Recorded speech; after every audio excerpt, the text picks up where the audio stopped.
Yo, welcome everybody to the 326th episode or 27th episode of the Xbox 2 podcast on this beautiful Friday, August 2nd. We are finally in my birthday month. Oh God, to be 43 this year, kill me. Anyways, I'm one of your hosts, Randall Thor 19, the man with a million. And as always, I am joined by my right-hand man, the one, the only, Jez Cordon of Windows Central. What's going on, buddy? That was an interesting, delayed reaction there. Jez Cordon. Yeah, Cordon. I'm good, man. I'm good. I'm glad it's Friday. It's been a fairly busy week. Has it? But we got there. We made it through to Friday, and now we're good. It's always great. Friday, end of the week, and what do you get to do? Celebrate with the Xbox 2 community, celebrate with me, doing a podcast, and it's just like, all right, the week's over because the Xbox 2 marks the end of the week, right? Indeed, it's tradition now, and it's awesome to be here with all the awesome peeps. We got some Xboxy news to talk about, a lot of ongoing industry turmoil, the Bungie stuff. Yeah, there's crazy. A lot of stuff. A lot of stuff this week. You know, Xbox revealed their plans for Gamescom. Yeah. Bungie, a lot of big Bungie problems going on over there. Rumors of Avowed delay. A 360 store is shut down. Like Game Informer. I think that was kind of the big news that happened today, right? Game Informer shut down. Is Game Informer shut down? Crazy. Yeah, so there's a whole bunch of stuff happening in the load of stuff. Yeah, in the video game arena. So we're gonna do our best to cut through everything and give our takes and opinions as we always do. So if you guys would do us a huge favor, please hit the like button if you're in here, and subscribe if you haven't already. Earlier this week on Tuesday, we had a wonderful Xbox 2 +1 podcast with the one and only Sauce Master himself, Gaz, and that was a lot. That was a lot of fun. Talking Xbox with Gaz. Strong opinions from Gaz. Very strong opinions. Very strong.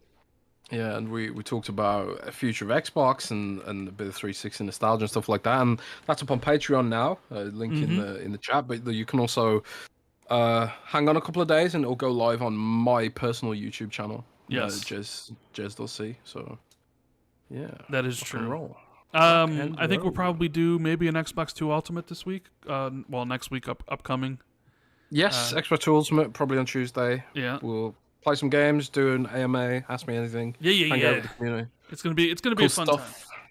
Yes. We're getting close to Gamescom, so there'll be more interesting things happening. But you're not going to Gamescom this year, right?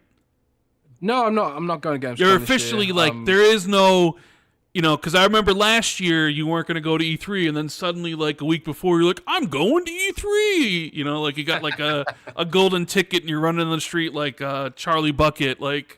Yay! Because you weren't going to go, and then all of a sudden you went. And we are still a couple weeks away from Gamescom, so is there a chance, like 2 weeks from now, you're like, Rand, I'm going to Gamescom? Nah, and I'll tell you why. It's because, like, Summer Game Fest is a small event now. Like, it's a small event, but, like, Gamescom, there's no hotels left. So, like, even if I did want to go, there is literally no hotels. Do you want to go? I mean, I do like going, but I've traveled so much this year. I've been to Poland for 11-bit studios. I've been over to America. I've been to Summer Game Fest, and I've been to Greece. I've traveled to a bunch of places this year, so I'm kind of traveled out. You're traveled out, okay. I'm traveled out, but I might be doing some more travel in September tentatively. So there's still maybe traveling to be done, but I'm not going to Gamescom this year. But My colleague Gembox360, she's gonna head out there to check out Xbox stuff for Windows Central. Man, Special Nick is going to be upset that you guys aren't going to meet because he's going to be at Gamescom. In fact, he's going to be in the UK. Are you two going to meet up in the UK? Jez and Special Nick together? I doubt it because he'll be going down to London most likely, and that's a million miles away from me. But yeah, it would have been cool to say hi to Nick. But there'll be other Gamescoms. I think I'll probably go to Gamescom next year. Instead, and we'll see what happens. Yeah, like Xbox Era in chat says, which I believe that is Jesse. Jez knows Nick is going to be at Gamescom and doesn't want to be anywhere near him. I mean, that is that's true. Shout out to everybody in chat. What's up, Fun Speculation, Tyrone, Billy Willy Wonka. Thank you for the becoming a member, all that stuff. I see everybody in chat. Hope everybody's week was great, and you got some big plans for your weekend. I know a lot of the Olympics are ongoing, and Jez DM'd me today. He's like, UK has more gold medals than the US. Like, I care. Like, he's just like, yeah. He's like, yeah, we have more gold medals than you, and I'm like, I couldn't care less. There was a time when I was a kid, when I was younger, where I kept up with that stuff, where I'd watch it on TV, where I was really interested in the medal count. I'd be like, oh man, how are we, losing to these countries? Now, I haven't watched a single event. I don't keep up with it. I don't care about the Olympics at all. But, Damn. Because, the UK is one thing over the US right now. Jez is trying to make it a bigger thing. He's like, yeah, we got more gold medals. Or whatever. I have seen some of the memes. I did see that. You seen the shooter meme, like the guy from South Korea and the other guy, where the guy from South Korea's got like eye targets and he's like leaning into it, and then the dude from Finland or whatever is just kind of just pointing the gun straight forward with nothing. Yeah. The Turkish shooter guy. Yeah, he's awesome, man. Yeah, like the memes that kind of are going along with that. That's funny. Some of the memes have been really, really cool. But yeah, I don't really watch the Olympics, But sometimes like I get like alerts on news feeds about how Britain's doing. And Britain's doing pretty good, this year. So it's pretty cool. The only thing I really know about the Olympics is our favorite Olympian of all time, Kurt Angle, baby. Yeah. It's like what big fan of Kurt Angle back in the day. Yeah, you got winning the gold medal with the broken neck. Yeah. Broken neck, yeah, Kurt Angle, the greatest. Love him. I love Kurt. And then he went into the WWE and became one of the all-time greats. Speaking of that, SummerSlam's tomorrow. Yes, it is. And I know how much you love the wrestling. Are you going to take it in? I'm like I'm a little bit out of the loop with WWE right now. I was actually thinking today I should catch up and watch Raw and get ready for SummerSlam, but I'll probably watch it with some of my friends, but they're on vacation right now, so I might end up watching it late, like I did with WrestleMania. But yeah, it should be a good one. Yeah. Okay, well let's do some housekeeping. Let's give a nice shout out to the wonderful Patreon members that we have that support us on Patreon.com/XB2, and like we mentioned, you can listen to the Xbox 2+1 interview with Gaz, which was a lot of fun. Gaz has a lot of opinions. He's very opinionated. And, he definitely showed... he definitely went in a few times on what he thinks Xbox is doing wrong and what they could be doing better. And, like I mentioned, we'll be doing Xbox Ultimate this upcoming week.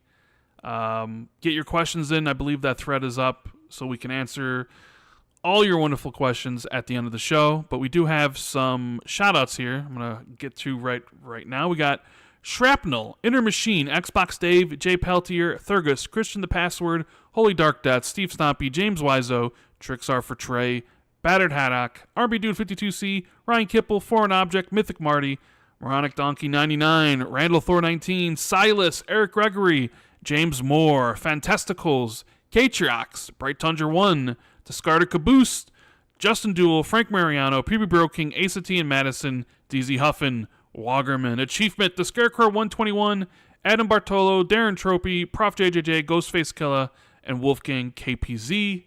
Thank you guys so much for supporting the podcast and what we do. Yeah, you guys are awesome. Means the world. A lot of new faces there. Yeah. It's always a good time. I was thinking of some other things we could do with some Patreon stuff, and me and Jez were thinking of some extra things or we could add, and we're gonna do a little brainstorming stuff. But whenever we do figure out that, we will definitely let everybody know. But let's jump into it, Jez. I guess this is gonna sound. See, I guess maybe the problem with me personally is that I play one game at a time. And obviously, gaming podcasts should talk about the games they're playing. It's a little bit difficult to me because I've talked at length, bloviating about how much I love Cyberpunk, right? And you've played Elden Ring. Nobody really wants to hear you talk about Elden Ring anymore. No. Although I did see the NPD report, or Sakana, that it was the best-selling game of June.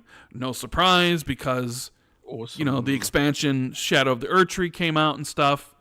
I did see hardware was down. PlayStation sold the most units, and I think Xbox was second in money, and Switch was second in units. But I think Xbox was down, or hardware was down for Xbox by 18%. Switch was down 48%, and PlayStation was down in the mid-20s, I think it was. So hardware's down, and down across the board. Yeah, I mean, that's in the U.S., and we'll talk about that at greater length a little bit later because of Xbox's financials, which it's on one hand pretty good, on the other hand not so good at all, really. So I mean, it wasn't that from what I heard, Xbox was sort of, I don't know what word to use. They were Xbox was really pleased with the 4% they got. Right, but I'm just saying it's hey, we're up revenue 44% and whatever 60%. Oh, but hardware's dying, 42%. They're falling off a cliff, right? We'll talk about that later, Jez. You don't need to get into it now. We'll talk about that later. This is just, going over just the whatever. Intro. Okay, just the intro, because I'm still playing Cyberpunk, and I won't play anything new until I'm done with Cyberpunk, and this will be the third week I've talked about it. And I don't want to talk about it too much because, you guys already know my thoughts. I love the game. It's fantastic. I had captured another hour of footage that I was going to play today, but when I brought it over to put it into OBS and everything, it wouldn't play. And then I brought it into Premiere Pro to see if there's Premiere Pro could run it, and it was no, there's some the file was corrupted. So that's why I have Hades footage here, because I was well, my Cyberpunk footage doesn't work, because I was doing some side missions yesterday. I started this one about the mayor getting killed, and I was oh, okay, this is cool. And I was doing some more NCPD targets, and I really like the build I'm running about my ninja stealth stamp fisher. Where I'm using the optical camo and taking people out and headshotting people without anybody knowing it. I just get into a building and just pop, everybody's dead, nobody knows what's going on. As I'm dashing around and dashing in the air and stuff and getting to different places, and I just love that style of gameplay. I just love being stealthy, and I'm digging the story. So right now, it's more of just I'm kind of getting through some of the, I don't know what you call them, the menial side missions that are kind of around, the scanner hustles and the gigs and stuff, because I like to do everything in my games, when I play through them. So, it's taking some time. I think I'm 55, 60 hours. So, but I've almost kind of cleared the map. I think I got 2 districts left, and then it's all right. My last main mission segment was the stuff with Pan Am. So, eventually it's just going to be a run of the main missions to finish the game. And then we'll start Phantom Liberty. And I don't really have a timetable when to be finished. Hopefully I can be done in 2 weeks, because I kind of want to play Kenna when it comes to Xbox on August 15th. And Star Wars Outlaws is the end of the month, which I did see some previews for. Seem mostly positive for the most part. I mean, you played Star Wars Outlaws, yeah? Yeah, I played it myself. I didn't write the preview though. which I suppose I can talk about when we talk about Outlaws. But Well, why don't you talk about it right now, since it's play something you played? So talk. Give us a little rundown of what your thoughts are for Star Wars Outlaws. Well, I did. I was in the preview event for Star Wars Outlaws, as was you know, a variety of other outlets. But I didn't write up the preview because they were streaming it over the cloud, and I had a really bad experience with their cloud service. Okay. Like a really, really, really bad experience. You know, and I was just kind of like, I can't, in good faith, really accurately portray this based on what I've experienced, because the cloud stuff was really getting in the way of my experience. So I thought, I'm just gonna wait, and you know, before I start telling people how I feel about it, like in depth, I really want to wait for when there's an actual native build that I can try. Right. But from what I could tell, you know, it seemed pretty good. You know, the combat was sort of, I'm sort of nervous about variety and the longevity potentially of the game, because of things like, you know, what is kind of typical for Ubisoft games, which is like, you know, the repetitive nature of things and stuff like that. One thing I was pretty impressed with, though, is the fact that you can make, like, you can make decisions about the outcomes of quests, and usually they seem to be kind of binary. It's kind of like, well, you can either have, like, you know, support one faction or the other faction, and those will have consequences, right? Kind of like the Paragon Renegade stuff from Mass Effect. Kind of gave me that kind of vibe, and I thought that was really cool. And I was like, oh well, that's I'm really, obviously it was like it was like you couldn't really learn too much about how that would go because the preview event was limited, so I couldn't really see the consequences of my actions. But like, it was easy to imagine what the potential there would be for what that could look like, you know, as I play more through the game. But from what I experienced was really, really cool. I really fun. I enjoyed, like, the combat. The gunplay was nice. It was one thing I was nervous about with the combat was you only seem to get a blaster pistol, and you can modify the blaster pistol in a variety of ways, though. So, like, you can add, like, you know, charge shot or stun shot, and different kinds of blaster settings you can put into it. And there were other weapons, but they were kind of like field pickups, right? So, like, she'd focus on the blaster pistol, and then, like, every now and then you can pick up different sort of different, you know, Star Warsy kind of weapons, like I don't know, like blaster rifles or sniper rifles and stuff like that. But they're kind of like you fire and forget, and then you drop them on the floor. So I'm not sure if, like, you can get to a point where you can keep different rifles and different weapons. I'm not sure about that. Which feels like if that's not the case, if you are stuck with the blaster pistol, I kind of feel like that's a bit of a miss, given how much variety and weaponry there is in Star Wars. But I also get they're going for the iconic smuggler, bounty hunter, you know, kind of Han Solo allegory, I think, to some degree. But overall, I was pretty optimistic about it, because everyone listening to this and all you guys know, I'm pretty negative on Ubisoft usually, right? Yeah, I'm you not are. huge. Yeah, I'm always. Yeah. There's one thing you can always count on is Jez does not. I'm. Yeah. His disdain for Ubisoft stuff, is real. Yeah, I'm. Yeah, I have Ubisoft. I have, like, eternal Ubisoft exhaustion, right? So when I was kind of like, when it came to checking this out, I was kind of desperate for it to not give me that sort of Ubisoft. Hey, that Ubisoft's coming to. It's the Ubisoft police. Yeah, the Ubisoft police here. Yeah, goddamn! It's because I live on a main road. There's just constantly police and ambulances driving up and down. I live in the hood, man. But yeah, it was. I'm optimistic about it. From what I could tell, obviously I can't really comment on the graphics because the picture quality was so bad. I can't really comment on, like, how the gunplay actually feels because the latency was bad.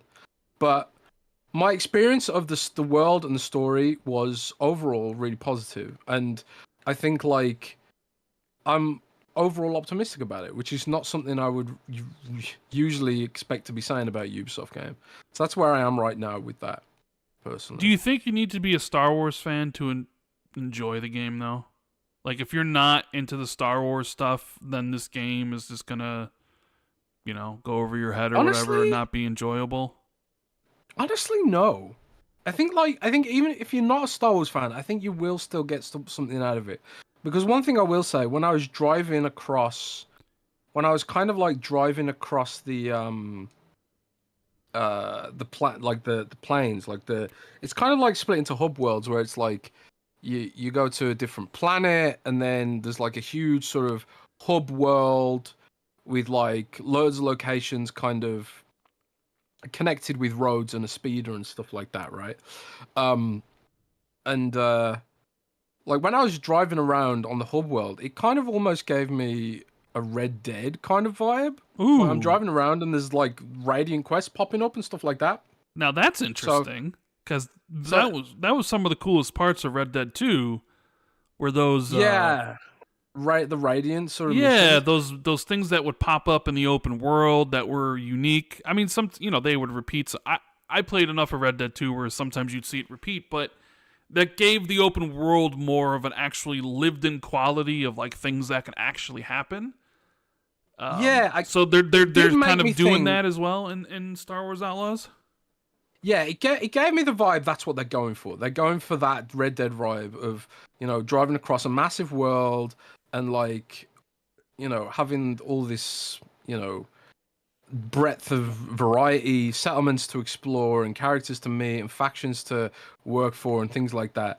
I'm just kind of nervous that it's only skin deep, because that's often the way with Ubisoft. It's like it does end up feeling skin deep, because they do try and do this stuff and they do try and have these massive worlds but then when you go there, it's like, oh, it's repetitive and Blandy McBlanson and writing by checkbox and all these kind of Ubisoft organizational style of how they make their games kind of starts ruining the experience. So, but from what I experienced and what I could tell, it was something worth being optimistic for. So I think, like, even if you're not a Star Wars fan necessarily, but you are a fan of open world shooter RPG-ish kind of.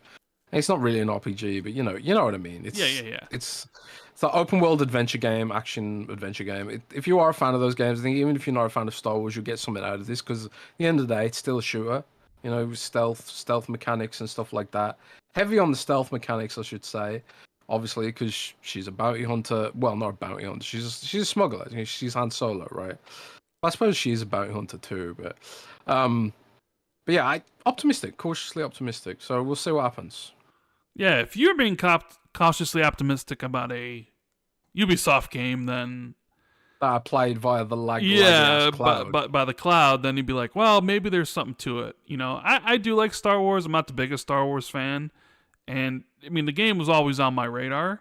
So to hear that, like, hey, no, it could be kind of cool. That does have me, more interested in the game, because I did check out the previews and a lot of them were positive, and there were some that were kind of a little bit more negative, but we'll see. I don't know. Previews are kind of like sometimes I feel like the gaming media can be most of the time when you look at previews, they'll be positive, because you're only getting like a section of the game or a slice of the game. You don't really often see truly negative previews. In fact, last time I remember really seeing negative previews for a game was Suicide Squad, and I remember, like, I think it was Destin who wrote his feelings about the Suicide Squad preview, and IGN was, but for the most part previews tend to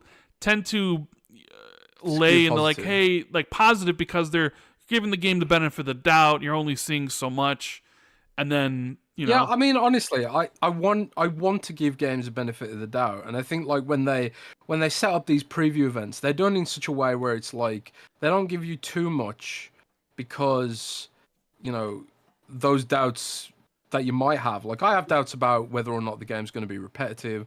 I have doubts about whether or not any of my decisions will actually matter. But I haven't seen enough to pass judgment on those doubts yet. So, and the preview events are set up, on purpose that way. So most people would give them the benefit of the doubt. So the fact that Suicide Squad was like, man, this is so bad, we can't even give it the benefit of the doubt. Really, it kind of says it all, right? But yeah, I don't know. We'll see what happens with it. I am cautiously optimistic, and I am a Ubisoft hater. So yes, you are a notorious Ubisoft. You're skeptic, I guess, is the. I'm Ubi skeptic. Yeah, I'm not a hater of anything, but it's like a Ubisoft skeptic, I would say. Oh, I guess we have some breaking news because the THQ event is on right now, and a new Darksiders was just announced by Gunfire Games. Shit. Yeah. Oh, that's great news.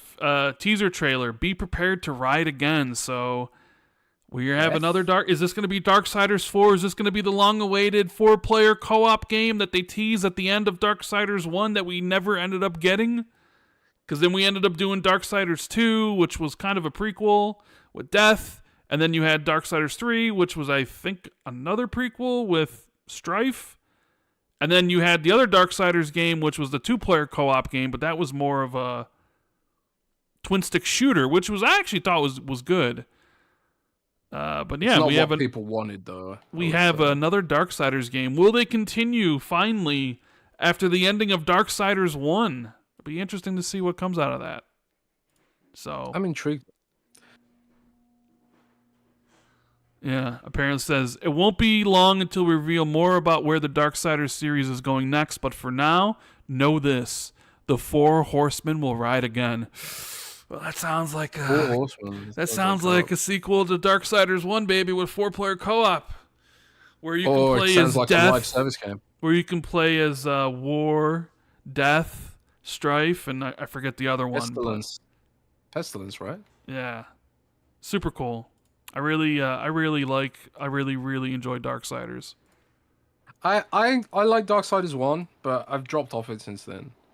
I kind of feel like they should have stuck with that Zelda-ish kind of format, but wasn't Darksiders 2 more like a Souls-like? No. Darksiders 2 was not less Souls-like. I mean, it was very much in the vein of Darksiders 1 with Death. Which one tried to be a Souls-like? I swear, unless I'm completely misremembering. Darksiders 3 was the one that had a more of a Souls edge to it. That was the Souls-like. Achievement says, how do you remember all these details about games, Rand? My memory is pretty good about stuff. Ask Jez. We'll be talking, and he'll be like, I'll remember things Jez said to me like years ago. I just have a really good memory for certain things. But Achievement also says, and why do we have Hades gameplay up? Because I mentioned it when we were talking about Cyberpunk, because I recorded an hour of Cyberpunk footage, but the footage was corrupted and it wouldn't play. So I didn't feel like playing the Cyberpunk footage I had from last week. So I was like, all right, well, Hades is a great game, so I'm gonna throw up some Hades footage. But yeah, otherwise it would be Cyberpunk, but it was corrupted. So yeah, I'm all for a new Darksiders. Absolutely, especially if it's going to be a sequel to the first one. I'm gonna love it. That's something I'm really looking forward to. Let me get through some of the super chats and everything. We have Big Willy Wonka, newest member of the channel. Thank you. Sith Lord, member for 18 months, says we need a Rand Books OnlyFans and Jez Bean OnlyFans. Think of the endless possibilities, the amount of revenue you guys will make. Love the show. Yeah, an OnlyFans, huh? Rand Book OnlyFans? Yeah, I don't know about that. We'll see. We got Donataku, new Patreon. Rand and Jez, the Nintendo's podcast. It would be a cold day in hell, sir, if I do a Nintendo only podcast. I was actually looking at my Switch the other day and thinking I've got to sell this before they lose value. Yeah, like anything. I couldn't imagine me ever doing. I couldn't imagine anybody wanting me on their Nintendo podcast, and 2, why I would ever even want to do a Nintendo podcast. Like, why me and Jez? Like, yeah, me and Jez, let's do a Nintendo show. Neither of us play Nintendo, you know. But maybe if we do, we'll bring on a third. We'll bring on you, Don. You can be our resident Nintendo fan. and we can do the Nintendo 3, right? I like it. Glyphers with the 2 says, any weight behind the legacy of Kane rumors?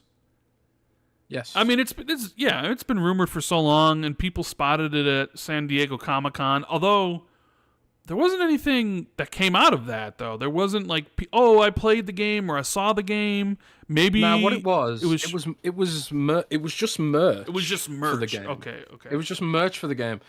So like some merch vendor was like, oh yeah, we've made this merch and we'll show it off, but I guess they didn't realize the game hasn't actually been announced yet. But I think the game originally leaked in the Nvidia leaks, I think, right? In the Nvidia stuff, yeah. So it's kind of been rumored for a long time. So I would bet money that that's true. We got Aaron Banks with the 5. Have a great show, guys. I'm gonna save the show for my 3-hour drive to Cleveland for SummerSlam tomorrow. Awesome predictions for the show. Some predictions for SummerSlam for your 3-hour drive. That's gonna be great. You can just start driving, and you can just listen to us the whole time. And you know what? You'll still have probably an hour worth of us to listen to when you drive home, because we usually go for 4 hours, and maybe we will this week. Maybe we won't, but yeah, you can listen to us and you get their predictions for the show. Let's see. I think Drew McIntyre beats CM Punk because Seth Rollins goes to screw Drew, but ends up screwing Punk. Kind of like a SummerSlam '97 when Shawn Michaels was referee against Bret Hart and Undertaker, and he went to hit Bret with the chair, but ended up hitting Undertaker. I think they'll recreate that. So that would be sick, yeah. So like the Drew Punk rivalry will go on for a while, and I don't think you need to give CM Punk the win. In fact, for the rivalry to keep on going, you would need Drew to win. So I think Drew wins. Cody Rhodes versus Solo Sikoa, I think Cody wins with Roman Reigns returning at the end of the show. Because they'll be like, hey, tune in on Friday to see Roman Reigns at SmackDown. Rhea Ripley versus Liv Morgan. I think Liv Morgan wins.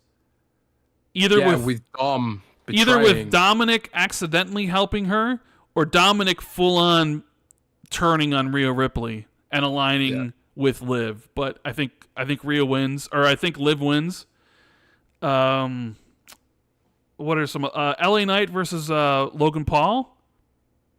I'll go LA Knight wins because Logan Paul barely ever wrestles. So LA Knight wins. Braun Breaker versus Sami Zayn. Braun Breaker wins. Damian Priest versus Gunther. Gunther wins.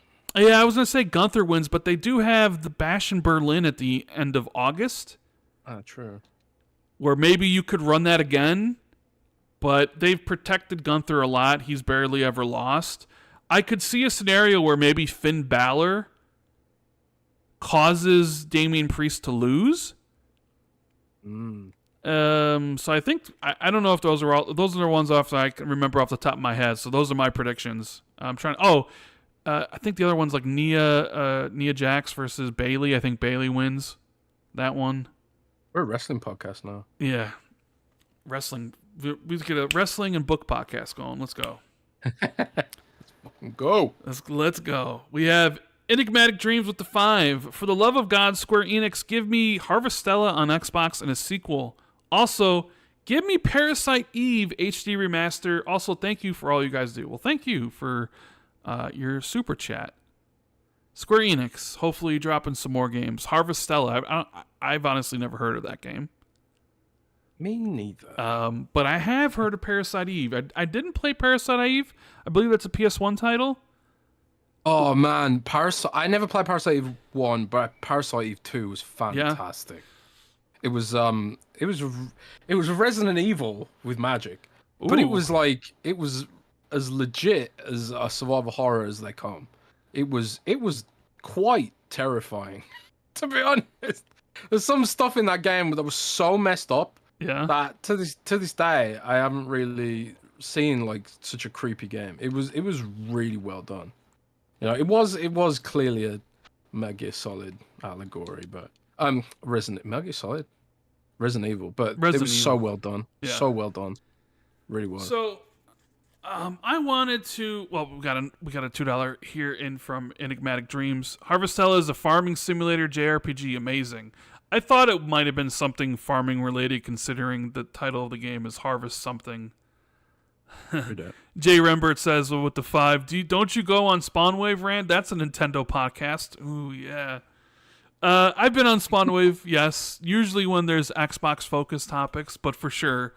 A lot of those guys on that panel love their Nintendo, but they cover all the platforms and stuff. And yeah, I think my first appearance there, I made sure to mention how I don't really care for Nintendo, and chat was like, "What's he doing here?" Yeah, I love that. But I wanted to briefly talk about giving a eulogy here for the Xbox 360 store, Jez. Because it's dead. Yeah, Xbox 360. It's done and it's over with. Rip in And peace. I wanted chat, while we're talking about this, I wanted chat to tell me what your favorite 360 experience was. Could be, your favorite game, or, your favorite, like, I know a lot of people might say, like, oh, the midnight release of Halo 3 or Modern Warfare or something. Tell me and Jez, what was your defining Xbox 360 moment? Because store's gone, a lot of games are gone with it. It's, I saw a lot of people really talk about, how it was their first console and, running the gamut of different opinions about everything, right? For me, the 360 is my favorite system of all time, hands down. Not just because it brought the achievement system, which obviously I cared about then, but man, so many great games. And if I had to pick, and there's like so many experiences to choose from too. It's not just like a singular experience for me, even though I could pick one. That's why like the 360 gen was so amazing, because it was something great from 2005 to 2013 when it ended. And sure, yeah, some of that's clouded with Kinect, but I'm sure there might be some people who are like, I love the Kinect games. I didn't. But even then, like later on towards the gen, you had like Grand Theft Auto 5, and you had like the Tomb Raider remaster, and you had BioShock Infinite and stuff like that, right? I mean, just reading people's comments here, we got Black John and Infinite Umbra, my Chicago brother, saying Halo 3, Shark saying Black Ops with his friends, the Don saying meeting my friends on Halo 3 and bringing friends to this day. I would imagine a lot of that is going to be multiplayer related, especially Halo. Achievement saying Fight Night Round 3, which I remember, the people going crazy about the graphical fidelity of that, right? Has No Pants says, flashing my firmware of my DVD drive in college and playing burned games because poor and getting banned for it. Ripped my original gamer tag. We have got Emperor Sofa King saying the Red Ring. Yeah, how could you not talk about the Red Ring when you think about the 360, right? Saul saying cameo elements of power. Joel Worth saying the Xbox Summer of Arcade. Slightly Handsome Jack saying Skyrim. Windows Central Sam Tolbert saying picking up Halo Reach and spending all night playing co-op with my brother. Unmatched nostalgia. Like there's a lot here. Artemis with Lost Planet and Halo Reach. It's crazy. So everybody has their own memories about the 360. So give me yours, Jez. What do you remember most fondly about the 360, and what would be the game that stands out for you? Or anything. Dragon Age. Dragon Age Origins. Like when Xbox did their sort of it was sort of like a, I don't know what you call it. It was like, do you remember they did that for like the Spotify thing at the end of the year where they showed you all your stats and stuff for all the various games you played and all that kind of stuff? Well, the number one game for me that was played was Dragon Age Origins. and that is a game that I've completed like repeatedly, like at least 10 times. I've completed Dragon Age. I love that game. I absolutely adore Dragon Age Origins, and even Dragon Age 2. I really enjoyed that as well. But 360 just had so many great games on it. Tons and tons of great games on it. It's really hard to sort of pick out a sort of, I don't know, a particular tranche of games, especially because like a lot of great PS2 games were also ported to the system, or previous gen games were ported there as well. It was just a great console, and I think it goes back to a time when Microsoft was trying to make the platform fun for me. Like, even though you mentioned Kinect and people not liking Kinect and stuff like that, yeah, but at least like Microsoft was trying to innovate from a platform level, and they were doing things like achievements, and they were doing avatars, and 1 versus 100, and the Netflix watch parties, and all this kind of innovation that we don't really see much anymore, for whatever reason. So that for me was also like nostalgic back from a time where Microsoft was trying to figure out what console gaming could look like from an innovation perspective, and I wish we'd go back to that. I wish we could have some more of that in modern times, but it's all about microtransactions now, I suppose. And it all started with Skyrim Horse Armor. Skyrim Horse Armor. Which, yeah, did you buy that? Did you buy? Are you the reason I we're did. at where we are right now?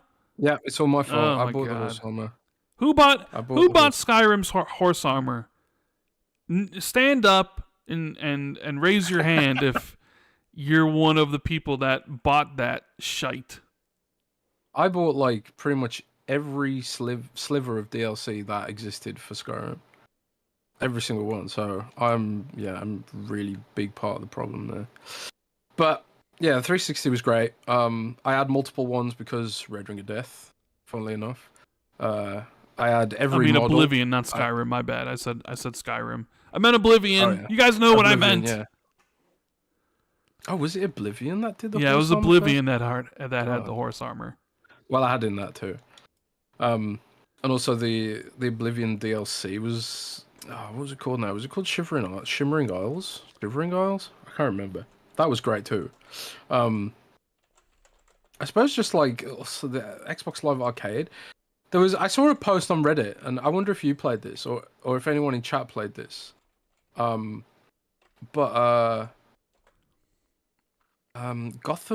City Imposters. Did you ever play that? I did play that, yes. Like that game is just gone now. It's not available to buy anywhere. It's not available on Steam. It's not available on any other storefront. It is just straight up gone. Gone forever with this store shut down. Which is kind of sad, isn't it? Yeah, there is that. There are a bunch of games that aren't on PC or didn't have a physical release that weren't ported to other consoles that are essentially gone and dead.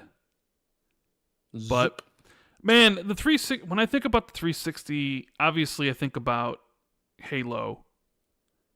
I think everybody who listens to this podcast for a long time knows why I became an Xbox fan, why, I was a PlayStation guy during the PS1 and PS2 era, and I got an Xbox strictly because everyone kept on telling me about Halo this and Halo that. So I ended up getting the OG Xbox in 2004, and played Halo 1 and Halo 2 and Knights of the Old Republic and, the games that came out, Ninja Gaiden and stuff. And it was like Halo 2 consumed me. And it was like, all right, well, I need to have a 360 for Halo 3. So that was the reasoning. So I get a 360. I fall in love with achievements. They make me play, or they give me like an urge to play as many games as possible. So then I started like a GameFly account, and I start playing all the games that come in. So like when I think about the 360, I think about achievements, but I think about playing Halo with my buddies, not just in Halo 3, but in Halo Reach, right? I think about probably my all-time favorite gaming experience, period, a singular gaming experience like BioShock 1, which blew my mind at the time, because I had never played the Shock games. I had never played System Shock. I never really played anything like that.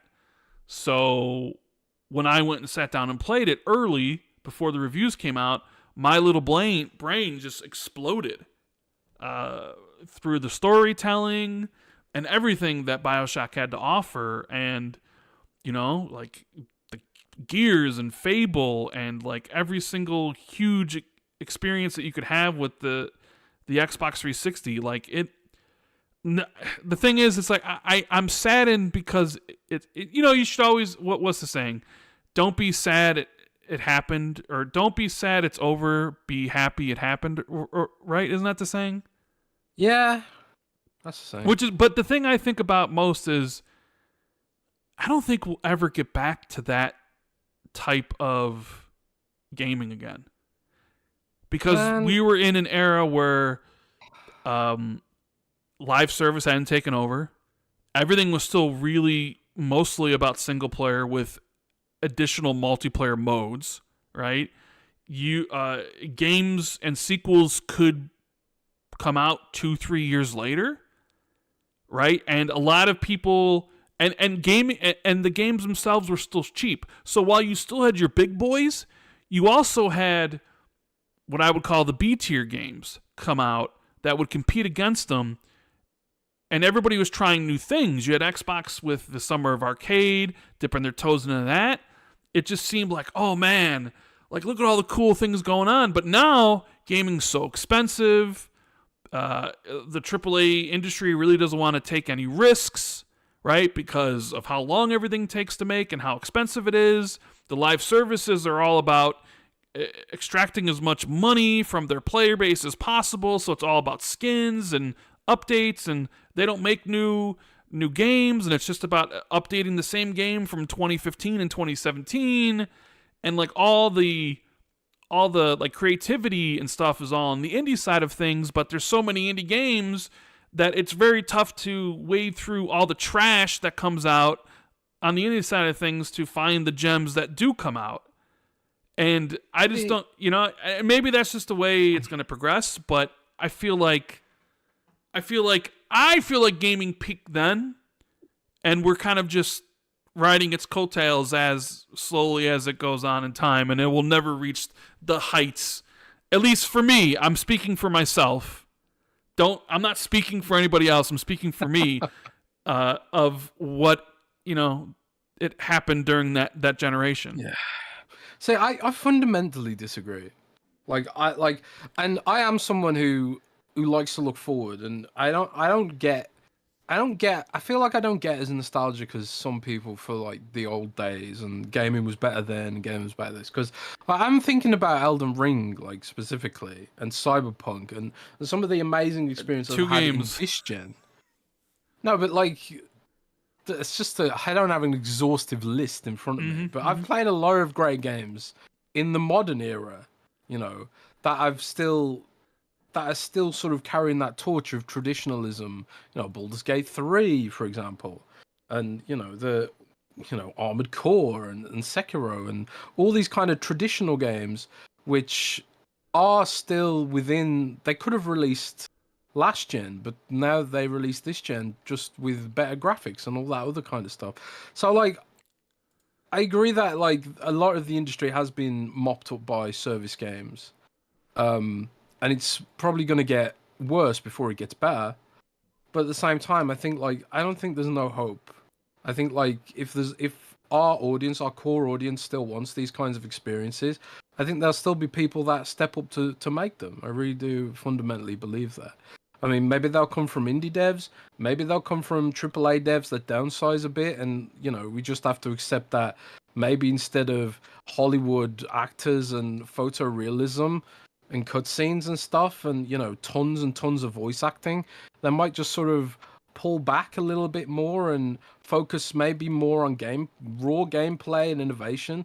I mean, there's not a huge amount of voice acting in Elden Ring compared to some other projects out there, and voice acting, for example, is very, very expensive. I remember BioWare bragging that the Star Wars MMO had like the most lines. Yeah, it was going to be like ever. It was going to be Knights of Republic 3, 4, 5, 6, 7, 8 or whatever, right? Yeah, and it had like thousands and hundreds of thousands of lines of dialogue in that game, but it was just like a poor man's World of Warcraft in the end, you know.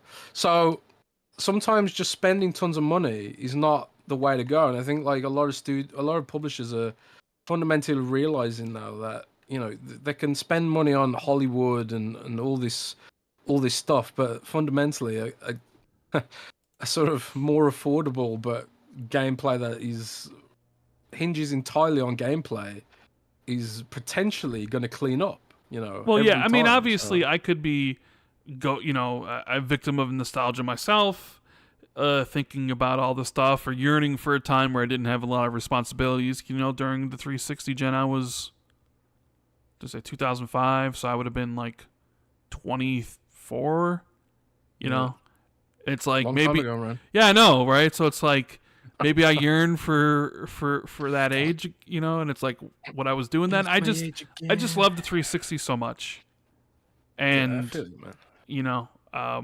you know, since we're talking about it because the store shuts down, I figure, why not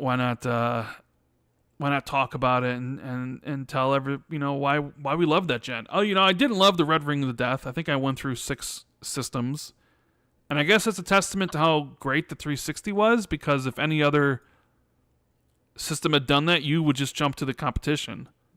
But Yeah, for at sure. the time, PlayStation, they were struggling, and the Wii was so out there for people. Like It someone was. like me, I was like, no, I'm not really interested in the. And I was never really that much interested in Nintendo, and I certainly wasn't interested in the Wii. So it was like, damn, people love the 360 with their systems dying on them all the times that they're just going right back to it. And that's really Yeah, before digital libraries. true that. So, yeah. And another staple during the 360 gen was Game Informer. How many people in chat had an active subscription to Game Informer? Because every time you would go to GameStop to trade in your game, a $60 game that you bought, and they're just like, we'll give you $20 for this or whatever. How often would they push the Game Informer subscription at you? I feel like it was every single time until you tell them like, hey, I already have Game Informer. So I remember having a subscription to Game Informer during the 360 gen. I still remember the magazine where they revealed Gears of War, and it was like a proto Marcus, but he was bald.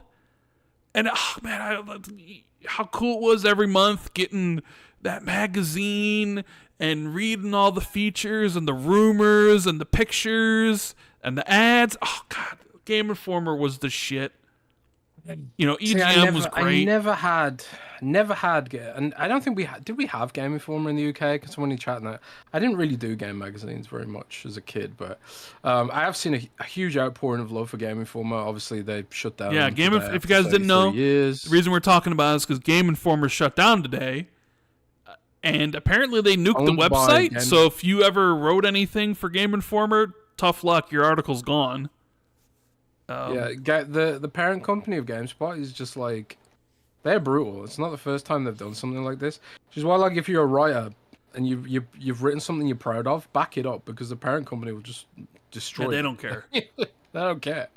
For them, it's just bandwidth or server space. But yeah, man, it's a shame that such a iconic brand is gone by the wayside. But it's the whole industry's there's this huge weird correction going on right now, and they call it correction, but it's so dehumanizing to call it that. But that's what they call it in market terms.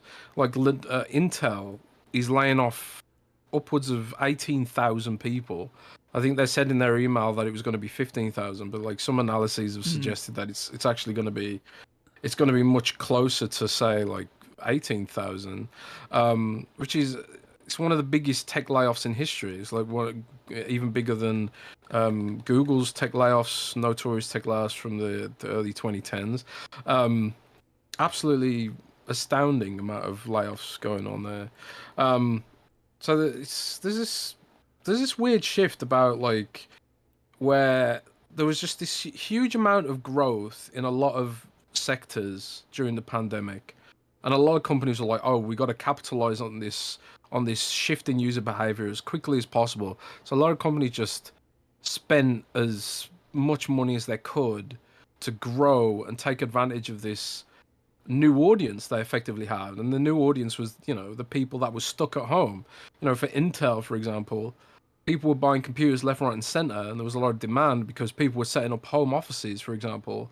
And gaming companies also beefing up their live services for all the people that are stuck at home. Even with Essential, we had a huge boom during the pandemic in terms of traffic because people stuck at home reading stuff, reading the news and things like that. But our company was a lot more conservative about the growth, thank God. That's why we've not really had any layoffs. And also some other, like Apple was quite conservative about it, and they didn't just freak out and panic. It was like, oh shit, we need to expand as quickly as possible. But a lot of companies did, and now they're sort of going in the opposite direction, where it's like, oh, okay, now the growth was not infinite as we for some reason predicted, and they've had to contract on a lot of everything. It's a weird time. It's sad to see, and it sucks for everyone who's impacted. That another company that you've got in the title there that was impacted, Rand, was Bungie. Yeah. Bungie. You want to talk about that, I suppose? Yeah, let's talk about Bungie. I mean, but Bungie's kind of like a unique case because we talked about, or at least I was talking about how a lot of the growth recently was based on this idea of essentially a boosted audience from having the pandemic give everyone extra people to consumers essentially. But we've evolved into the post-pandemic era, which has sort of led to a contraction in various ways. But it seems like, based on the reports, that Bungie's issues potentially run deeper than that. So, for those who don't know, let me just get a couple of these super chats before we talk about this. Before got Donataku at the 5. Spawncast is a Nintendo podcast, like Iron Lords is an Xbox podcast. And Giggity08 with the 499. My greatest memory of the 360 is the best year for gaming in 2007. Halo 3, my greatest game of all time. Call of Duty Modern Warfare 4, I think it was called, Call of Duty 4. Mass Effect, BioShock, and Assassin's Creed. Yeah, I didn't even mention Mass Effect trilogy. Like, has the game ever done what Mass Effect did, where it took your playthroughs and your decisions and went from one game to the next to the next? Game to the next. I don't think that's ever been replicated. I don't think so. Well, Dragon Age did it, but Dragon Age is also BioWare. I don't know of any game that has done that except for Dragon Age and Mass Effect. And I think like The Witcher 3 did it, sort of, with The Witcher 2. You could upload your Witcher 2 save and it would, change some of the dishes and stuff. But no, like, yeah, Mass Effect's spectacular as well. It was a golden age for a lot of these classic franchises that we kind of take for granted now. Golden age for a lot of these developers who have stumbled in recent years, right? Yeah, maybe. And one of them we're going to talk about is Bungie. Yeah, Bungie. So, as everybody knows, Bungie was purchased by PlayStation 2022, a little bit after Xbox purchased Activision. A lot of people thought it was basically, people were like, well, what does Sony got? Sony's got to do something. And like their response was Bungie, because Jim Ryan's whole, hey, we're in a live service era now. But we don't really. That was their pandemic purchase. Yeah, we don't really do live services, so we know Bungie's available. And I remember talking on this podcast, when we had said we knew for a fact that Microsoft and Bungie were in negotiations to be acquired. This was like around 2019, right? Yeah, that's correct. But Pete Parsons came out and said no. And then we have like the FTC leaks where we know that Microsoft was looking at Bungie. And Bungie was looking to sell themselves to somebody, because it looks like if they didn't, maybe the Bungie as a company wouldn't even exist anymore. Mm-hmm. That's been the implication, that they would have hit insolvency. Yeah, because they've been running in the red, according to Pete Parsons, who spent a lot of his money on classic cars, 2.4 million, whatever it was on these classic cars. Millions and millions of dollars. Yeah, so Bungie went from 1,300 employees, and they're downsizing down to 850. So they're laying off like 200 plus something. But then another 150 people are leaving Bungie to go work within PlayStation themselves. And then an incubation team that was working on a new game is actually being spun off into their own studio. And Pete Parsons was talking about like they didn't meet their targets and they were running in the red. And PlayStation is kind of like footing the bill. And it really, like, now it really looks like a bad purchase. Like, they overpaid for Bungie. And there's even some talk from, reporters and like, oh, inside, people are within the know are saying that Bungie oversold themselves or promised things that they weren't able to deliver. And it's kind of funny because if you recall some of the talking points around Bungie, whenever something bad happened with Bungie, Bungie always skirted responsibility by blaming Microsoft. Oh, it's not Bungie's fault, it's Microsoft. Oh, blamed Activision it's as well, not Bungie's fault, it's Activision's fault. Yeah. Oh, it's not Bungie's fault, it's Sony's fault. When it looks like, at the end of the day, that this ends up being like a complete failure of leadership and all the sort of stuff that goes along with it. So you end up with this thing where this one-time great mythical studio, the creators of the storied Halo franchise and Destiny is, I think, look, I'll just be straight. This is just my opinion. And when I say this, I don't exactly mean the word I'm going to say. But I think Bungie, as you knew them, is dead. I think Bungie's a dead studio. Because what I think is going to happen is I think PlayStation, rather, is going to take the best and the brightest from Bungie themselves and intersperse them with their own new studio. So, like, when Sony's taking 150 people and then spinning off to other studio, I think Sony's taking, like, the best people from Bungie. Following it out. Yeah, but they call it the brain drain. They're just going to take the top-tier talent that isn't executive level, because we've seen, I guess, like Luke Smith left and someone else. Like, I'm not really well versed at who is at Bungie, but anybody that has any significant money and maybe can do whatever, they're going to leave. But anybody else is like, they're going to be moved. So I think Bungie, as you know them as that studio, that great studio making these great games, I think their time is they're basically, they're dead. Like, the Bungie that's going to exist moving forward is going to be completely different than the ones that we know. And the top tier talent are going to work at PlayStation or do some of those things for the company. And Sony's going to be looking to try to get some of their money back. And it's funny because we had all heard the rumors that, the reason they bought them was because they wanted some expertise on the live service aspect, which Destiny 2, great live service, staple since 2014. Well, I mean, Destiny 1, 2014, Destiny 2, 2017, kind of set the blueprint of what to do with live service games and updates and expansions and those things that a lot of games copied. Not necessarily the game itself, because there really isn't a game like Destiny, but essentially a lot of the monetization aspects and stuff. But it's funny to me that they bought them for expertise.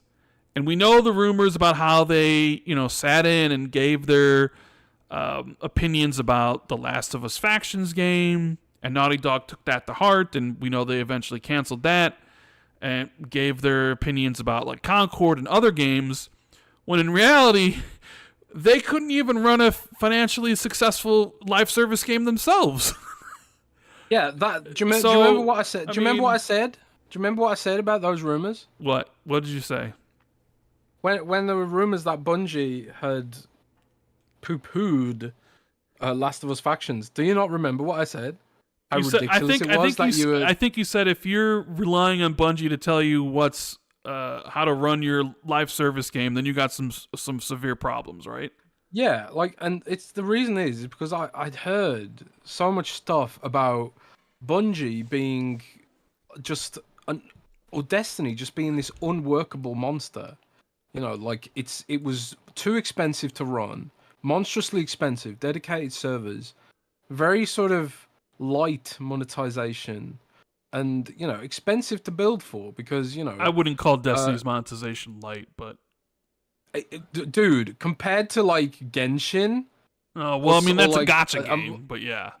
yeah, but like a more serious live service game or a World of Warcraft with a subscription, the monetization is light. And I know that might shock people to hear, but the monetization is light for what it is and what it's compared to. So like this is a game that competes with Genshin Impact. It competes with other live service games, PvE live service games and stuff like that. And it's really expensive to develop for because it's cinematic. It requires a lot of voice work, motion capture, and all this kind of stuff. And it's also photorealistic graphics, which also is expensive to produce. So like you've got all these things sort of coalescing into this situation where it's just like this is incredibly expensive and unworkable. And I'd heard these rumors from Microsoft people I know, from Activision people I know, and the reason why Microsoft ultimately passed on the game was because of things like this, which is why I was kind of incredulous at these rumors that Bungie, this apparently an expert, are telling, you know, a Naughty Dog what will not work as a live service when they themselves have this sort of expensive monster which doesn't really make money, and is just not profitable at all. It's But not only that, this but is like not the studio that should be making these decisions. not only that, But, there's no Destiny 3 in development according to Jason Schreier. The yeah, Destiny spin-off that was going to be in third person, which of course is going to be in third person because they're a Sony studio now. and That was also recently canceled. The skins work much better in third person because you Yeah, can actually skins see that them. could work much better in third person, indeed. That there are going to be no more expansions for Destiny 2 because I guess like each expansion sold less than the previous one, so they're going to do more like content drops or what have you for Destiny 2. Um, yeah, man, like I saw like reading what Palatasi had to say and what Jason Schreier reported, what Jeff Grubb was saying, and a lot of people were just dumbfounded by the fact that there isn't a Destiny 3 in development. Like, how is there not a Destiny 3? And I think you even responded to Paul. And I think you said something along the lines of it's kind of like why there isn't a World of Warcraft 2, right? Yeah, it's like why you're just going to split your player base. It's why there should never have been a Destiny 2. There should never have been a Destiny 2. That was a mistake from the outset. But it was like that was like Activision's weird sort of like every shooter needs to have a retail presence every year, like as an annualized thing. That was like That was Bobby Kotick's whole thing. But still, for some reason, he even knew not to try and do that with World of Warcraft. But well, I suppose World of Warcraft does have its box copy expansion every year, so maybe I'm just talking crap. Is this new World But of that's what it Warcraft should have been. expansion coming out in August? Is that going to have its own boxed thing? Dude, it's got the full shebang. It's got the full. It's got a collector's edition, like $300 with the statue. Yeah. Are you getting it? So you can put it next to your sure. statue of Lilith. Yep, and also my statue of Sylvanas now. Mm. But yeah, World of Warcraft always has collector's editions for one thing, and also it's just like But this is the thing, like if you are making a live service game and you do want it to be this sort of World of Warcrafty kind of thing, I really think like what Bungie should have done is there should have been some sort of soft subscription model, or where it was like subscription but also combined with free to play elements or something like that. Because I think what they're trying to do is they're trying to combine sort of a traditional sort of almost Call of Duty style format to a game that doesn't really work with it. There's no games like Destiny. Like all the games that are sort of similar to Destiny, they're either free to play or they've got a subscription, or they're a gacha game at the end of the day. So yeah, I don't know with Destiny, but I think like it's probably run its course in the modern era for better or worse. And Jason Schreier is reporting that you're not getting any major expansions anymore for the game. It's just Mm-hmm. going to be sort of smaller DLC and things like that, which is, that's like a polar opposite of what it is now. These big, expensive, and risky expansions, I suppose. At the end of the day, Well, even like that could, everything kind of hinges on Marathon now, right? yeah, and Marathon, like, which is supposed to come out next year, but that's gone through some ups and downs. I think the creative director left, and I think it was yeah. an extraction shooter at one point, but maybe isn't anymore. Yeah, I have no idea what that game is. Here's what I'm thinking, okay? And my question for you and for chat is Jeff Grubb kind of saying, like, this is PlayStation's takeover of Bungie, and that Herman Hulst is essentially running Bungie now, right? Because PlayStation previously kind of enjoyed some independence, and when they were bought by PlayStation, one of the first things they said is, no, we're multi-platform. When they revealed Marathon, it was also, Xbox, said, hey, it's coming to Xbox 2. You remember that tweet from that showcase a couple years ago where Xbox immediately put up a tweet with, like, all the games coming to Xbox, and Marathon was one of them? So Bungie enjoyed some independence, and I think there was some term or some clause in their agreement that if, like, they didn't meet their revenue targets for X amount of times, then PlayStation would assimilate them. So now Herman Hulst is in charge, or going to be in charge. I sort of wonder, we've seen how they feel about putting games on Xbox with Lego Horizon, which is not coming, is coming to every platform under the sun except Xbox. We've talked about Helldivers 2 and how it would be perfect for Xbox, but who knows if it would ever come, probably not. And we've heard, like, Herman Hulst give his little speeches and stuff. So I'm going to ask you this question. If they're just a regular another PlayStation studio like any other now, and they don't have the independence that they used to, you think Herman Hulst will tell them to pull Marathon from Xbox? It's certainly possible. Because that was something I was thinking. It was just like, well, if they're just like any other PlayStation studio without any independence, what if they come down and say, yeah, you know what, we want PC and PlayStation, no Xbox. I mean, I could totally see it. I could totally see why.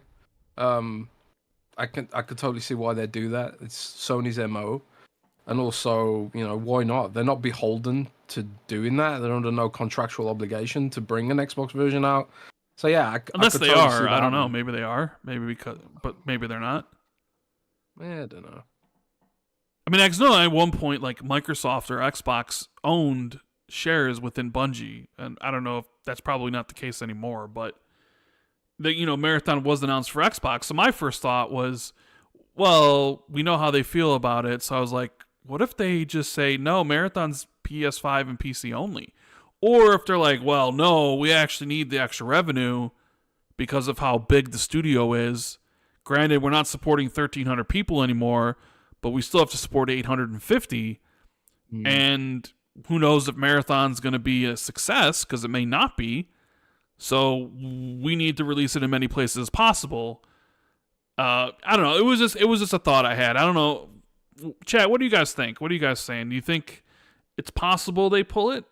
I guess it all depends on what's in the contracts or what was already decided or whatever. But that was one of the things I thought about. Was like, I wonder if we see Marathon.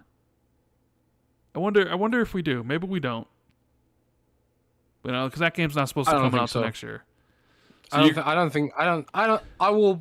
I'll join the camp of I don't think Marathon comes to Xbox now. But Chris Parsons is still there, so maybe he still has some clout.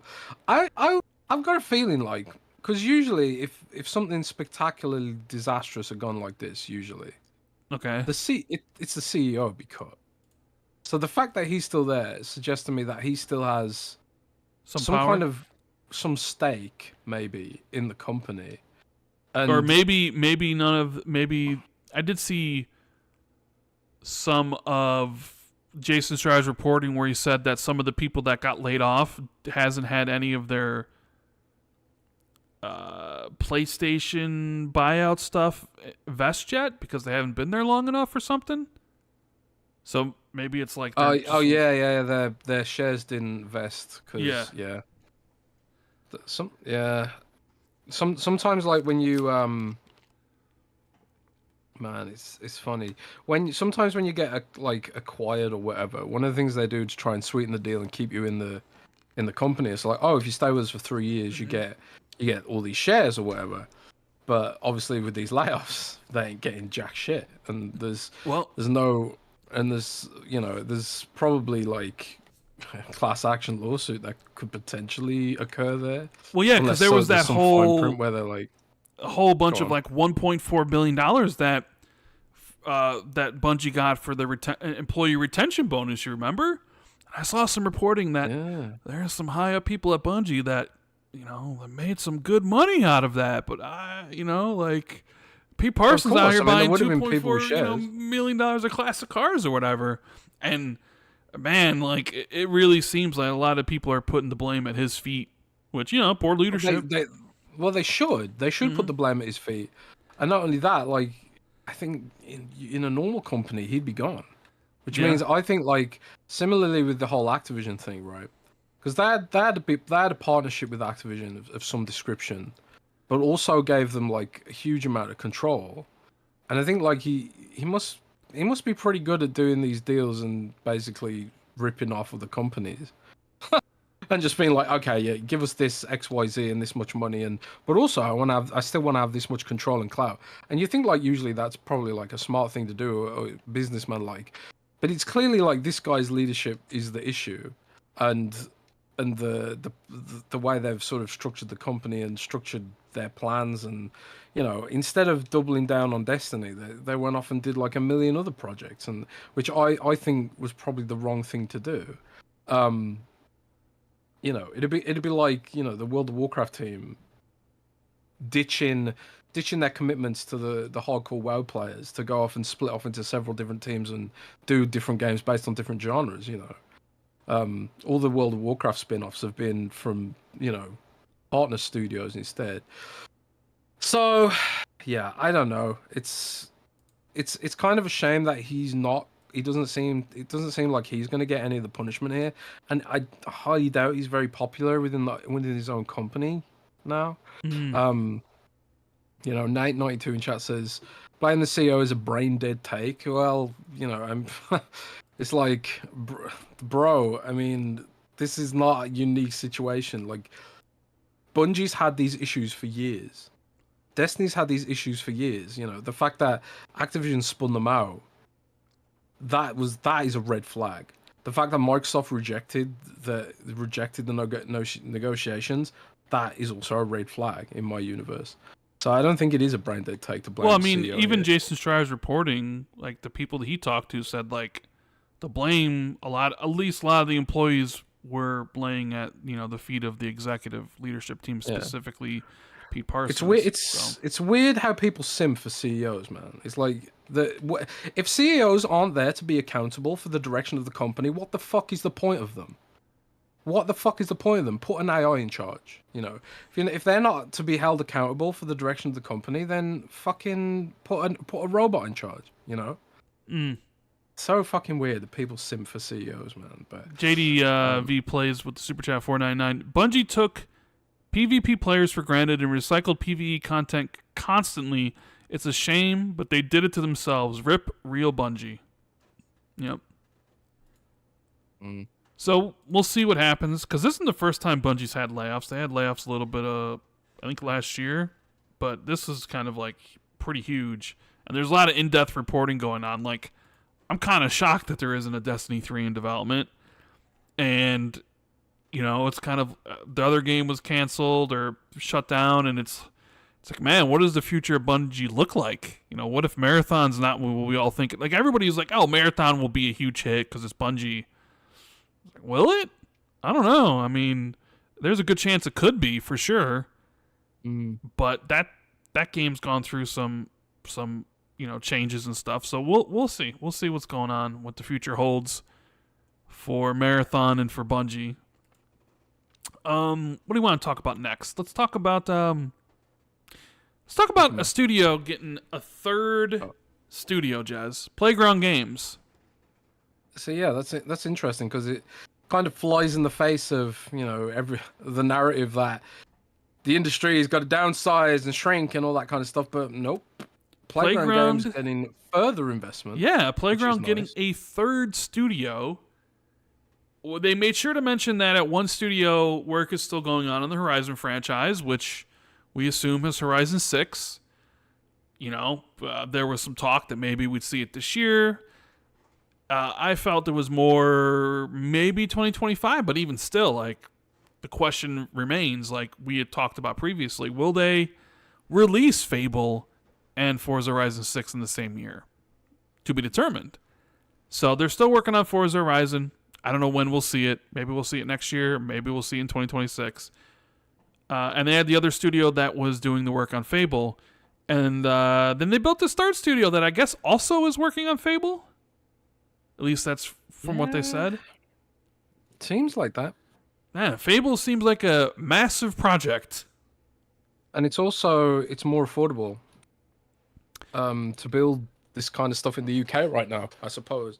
Microsoft's investing a ton of money in the UK, which, I'm weirdly thankful for because I think the UK economy needs all the help it can get. They're building a new data center up in the north of England, which is really, really crazy. The north of England especially needs investment. And also they're building this new arm in Leamington Spa for Playground, supposedly. So I mean, what does that say to you? It says to me that like they don't want to compromise. They don't want to spread the studio thin, but they also still want to capitalize on Forza Horizon, which is like one of their biggest, most profitable games. So how do you do that while also trying to build a truly AAA RPG experience, which is what Fable certainly sounds like it's going to be. You have to grow, right? Yeah. I think it's a huge vote of confidence in Playground to grow it that way. And I suppose, isn't there? Would you say, Rand, there's maybe some added pressure there? Because if Fable is this big, expensive monster, and there's Hollywood celebrities attached to the project, and a lot of motion capture, facial motion capture, very high-end graphics. We haven't even really seen the gameplay yet, except for a few very brief clips. Mm-hmm. And if that game flops, for whatever reason, I'm not saying it will. I have no idea about Fable. I have no information about anything to do with how it plays or anything like that. But if it flops, that's a huge risk. Sure. So I kind of get the impression that they must have a lot of faith in it, right? They seem pretty confident, and I think Alan Hartman, who was in charge of the Forza and Fable franchises, he was the one that was promoted to be under Matt Booty when Matt Booty started taking on more of the responsibility. I think Alan Hartman's the one that's now in charge of Xbox Game Studios. And because like Matt Booty kind of got that's right. And but he's from Turn 10, but he was in charge of the Forza and Fable franchises. Yeah. So, and obviously the Forza Horizon, we've seen the numbers, 40 million for the last one. It's been a franchise that has consistently overperformed. I would say like 3, 4, 5 has done better than each one of them.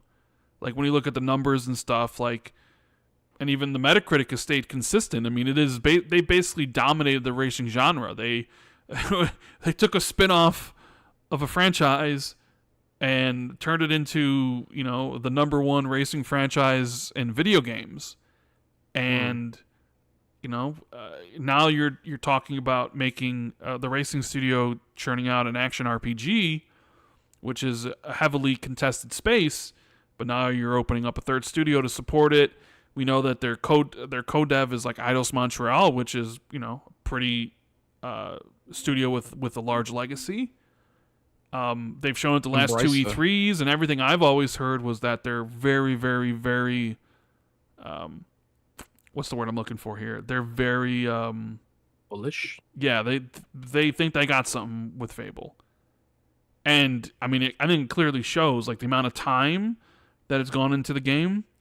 the way the game looks, like you mentioned, the motion capture, the celebrity voices and stuff. Like it's I think it's clearly set up to be the next big Xbox game. But we'll see how it all comes together. Because there was a little bit of drama about what engine to use. Because I remember it was like Unreal or Forza, and there was like, okay, well, they ended up using Forza tech. I think that was more of a political thing. But yeah, I mean, I'm not surprised because the more I hear about Fable, like the more I'm like, oh man, this could be play. And I've talked about this before, but I honestly think we could be sitting here at the end of next year saying that Playground Games is one of the best studios in the entire video game industry. If you can go with Forza Horizon dominating the racing, and then you make a action RPG, bringing back a beloved franchise from the 360 era, modernizing it. Like, yeah, I mean, they would easily be the best Xbox studio. And you would put them up with any other studio in the industry, and you'd be like, yeah, they're top 5 at that point. So, I think I was talking to somebody yesterday, and they asked me, what are your top 3 Xbox studios where you don't have to worry about their output? You don't got to worry about if the game's going to be good. You just know. And I'll pose that question to you, and I'll pose that question to anybody in chat. What's your top 3 Xbox studios where you hear they're working on something new, and you're just like, they got it in the bag? No problem. One of them has to be Playground. Yeah. But I think the Coalition for me is also Coalition would be one for you? Coalition and Playground, okay. Coalition, Playground. I mean, what more can you say, right? I mean, for me, I think Playground's one of them, and I think that'll become more apparent when Fable comes out. Another one has to be id. Id? Yeah. Yeah, good point. And he's like, hey, id's got a game. It's like, it's going to be fucking stellar. Like, no doubt about it. Whatever. It doesn't matter if it's Doom or something else. You know that they're going to deliver. And I know how much you love Coalition, so I'll leave you with that one, and I'll say a different one. I'll say, if this was before Redfall came out, I would have said Arcane. That's how things change, because at the time Arcane delivered nothing but banger after banger after banger. Yep, things have changed. I would say Machine Games, maybe. Yeah. Right? Machine Games. I mean, they haven't done anything for a long time. They haven't done anything for a bit, but Wolfenstein 1 and 2 are high quality, and I'm expecting the same thing from Indiana Jones. I think there was a time we did a listing of the top studios and where we put them, and I think that was a Patreon exclusive episode.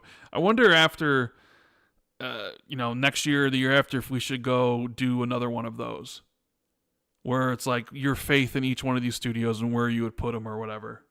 Yeah, we should do. Because at one point it'd be 343, but then it's 343. Coalition has always been very consistent. So, I mean, you're right to choose that one for sure. A lot of people would say Obsidian, right? They are always very consistent with their output and stuff. So they're consistent, but with Obsidian, I really want to see them get to that next level, man. I really liked the Outer Worlds, for example, but it lacked that sort of, I don't know. It was it didn't quite hit the mark for me in some ways. Well, there was I think there was a LinkedIn post or something from an artist at Obsidian that said they were working on an unannounced game at Obsidian, and people were speculating what it could be because they're working on Avowed, which we'll talk about in just a minute, and they're also working on Outer Worlds 2. So what could be this third game? And people were throwing out guesses like Fallout and things of that nature. And I think this was the Grounded team. So I think they're working on Grounded 2. That would be my guess. Grounded 2. Yeah, maybe. Grounded. I mean, they ended development on Grounded 1. It still has the TV show, that's the animated show coming with Netflix. And I think there's a huge success story that game is. It's kind of like the Grounded team is almost like a sort of, I don't know what you call it, like a prototype for what Microsoft wants to deliver with some of its other teams. Yeah. Because you mentioned, let's talk about this. You mentioned this Blizzard's new team. You wrote an article about this today. Yeah, so Blizzard has a new team, kind of.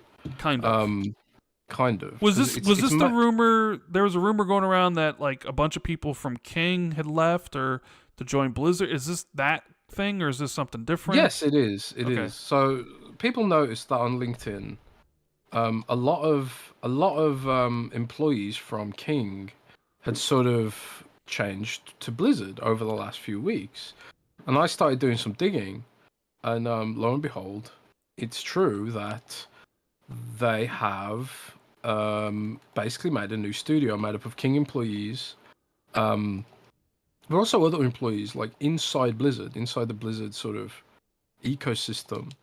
And I don't know exactly what they're working on, but it was described to me that the idea is that they would work on AA games while also being like this very agile studio that's designed for agility first and capitalizing on trends and moving fast and that kind of stuff. So I don't know what that looks like in real terms. I don't know if that's going to be a console game. You'd think with King that the expertise would be more a mobile game.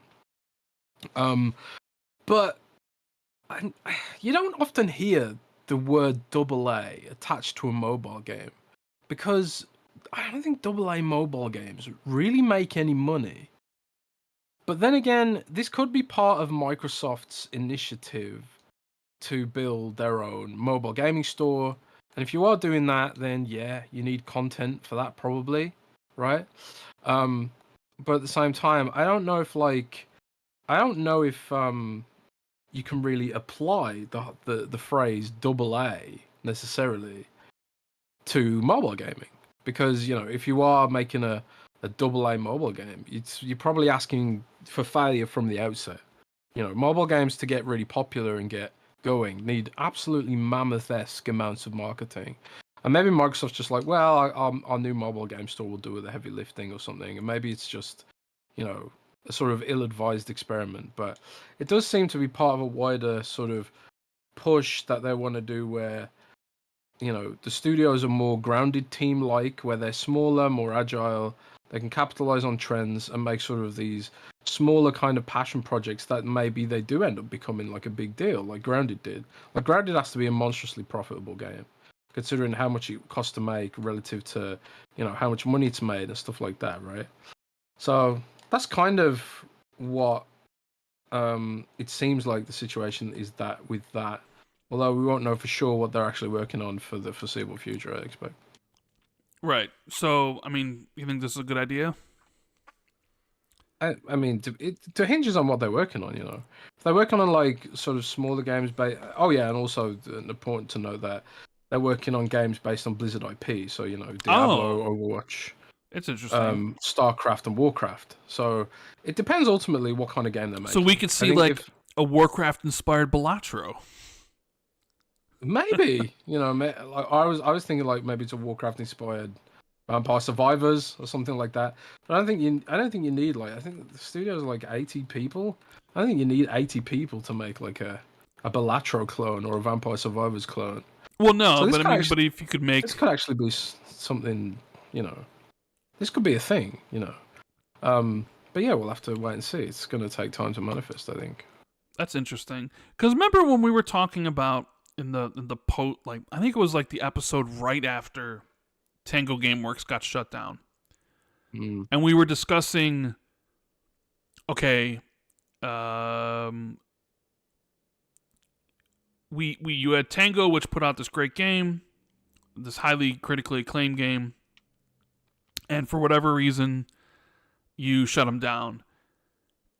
But then, like, you still have these other smaller studios that are, like Compulsion Games, making South of Midnight, and the recently released Hellblade 2 from Ninja Theory, which we always wonder, okay, well, Ninja Theory. A lot of people were worried that Ninja Theory was going to get shut down after Hellblade 2, right? Because of what happened with Tango Gameworks. And I said, just as like a thought experiment, I was like, well, what if...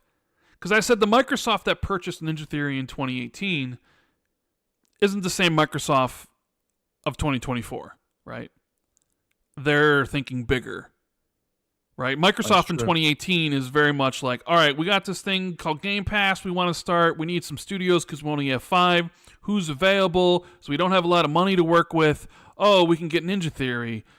We can get Compulsion. We can get Playground, right? Like, it was like a different time period, like with different goals and everything. But the Microsoft of 2024 is got Bethesda and it's got Activision, and they're talking about, like reaching, billions of gamers. And I sort of feel like the strategy that they were implementing in 2018 wouldn't be the same now. And I felt like, well, what if like Microsoft and Matt Booty went to Ninja Theory and he was like, well, we don't need you to work 4 years on the next Hellblade game with your 120 employees. What if you just broke down in teams of 10 and just made us 12 games? Right? Where like, and just focus on, gameplay and fun.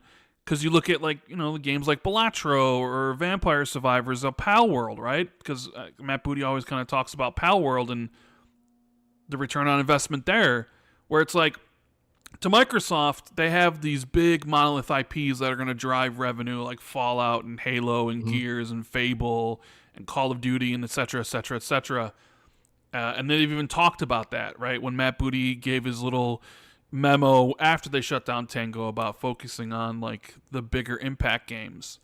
Yeah. And we sort of wondered like, okay, where does Ninja Theory fit in that future? And I said to you, I imagine like, well, what if they just want to be like, hey, instead of making one game that takes that long, make us a bunch of different games. And maybe one of those games becomes a hit. And maybe they don't, but you still have more chances than just one. And it seems like they're doing this with this Blizzard team with King. So, I guess I had the wrong studio in mind. You know what I mean? Yeah. But that was like my line of thinking because of how much like Matt and others had talked about those type of experiences and how much they cost and versus how much they make. And it was like, well, do you really need a Hellblade 3 sandwiched in between all these other bigger games that are going to make more money? And push Game Pass subs and all that stuff, or would it be easier and better for you to have like a bunch of different shots at success with other games? I don't know. I mean, I don't run the company, but I could definitely see the allure of, like, man, Pal World money, like a $20 million game that makes $200 million or whatever it is. I mean, you'd be salivating at that. And you mentioned the Grounded team, right? Mm-hmm. Started as early access, like 6 people. Budget small. I mean, they built up, but it's like it's got to be super successful. And I think Grounded 2's in development, and they're probably going to make that bigger and better, and it'll probably be multi-platform because the first one now is, and it's got a TV show coming. So you can see the investment. It's like, okay, we started small, and it became this. Okay, now we can really invest and make the franchise even into something bigger. So it's interesting to see what I had talked about come true.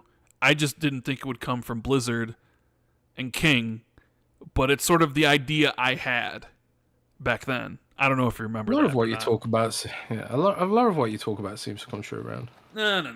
Well, okay, so since we're talking about Obsidian, the other rumor that hit this week was about Avowed potentially being delayed to 2025, early 2025. Mm-hmm. Tom Moore wrote this in his notepad, his paywall subscription, paywall notepad thing. And he mentioned basically that it's not because the game needs work, but the game's fine or in fine shape, but it's more of a scheduling conflict or things like that. So it's like moving it out of harm's way. And I know what everyone's going to say. Rand, you said last week that you felt Avowed get delayed, another Randall prediction. And I told everybody at the time it wasn't a prediction. It was just a guess. And I'm going to reiterate it again. It was just a guess. Because I had seen the...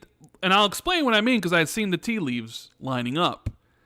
When I know something, I'll say after, like, I knew. Like, with Modern Warfare 3 coming to Game Pass, I knew that for a month. And Jez can vouch for me, because I'm the one who told Jez. And I put the prediction out there, and it was right. Because I knew it was.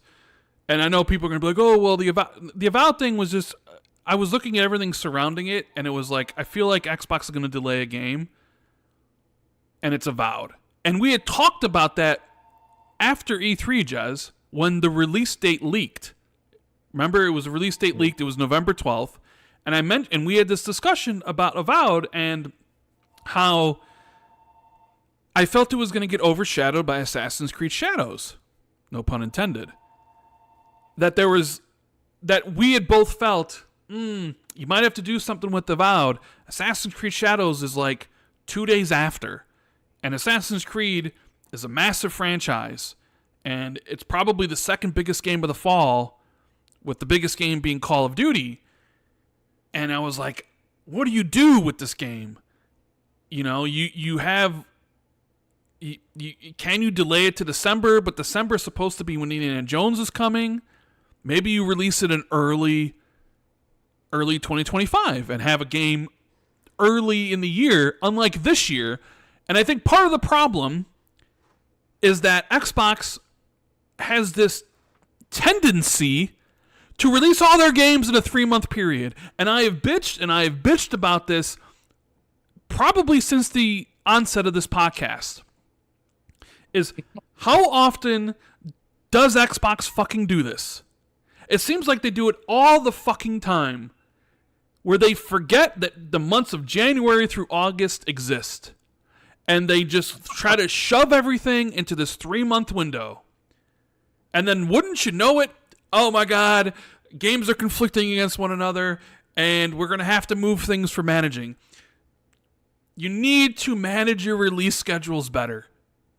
The fact that Hellblade 2 was the only game to come out this month, the first half of the year, is like, what's going on? You said you were going to target a big game a quarter of your own stuff.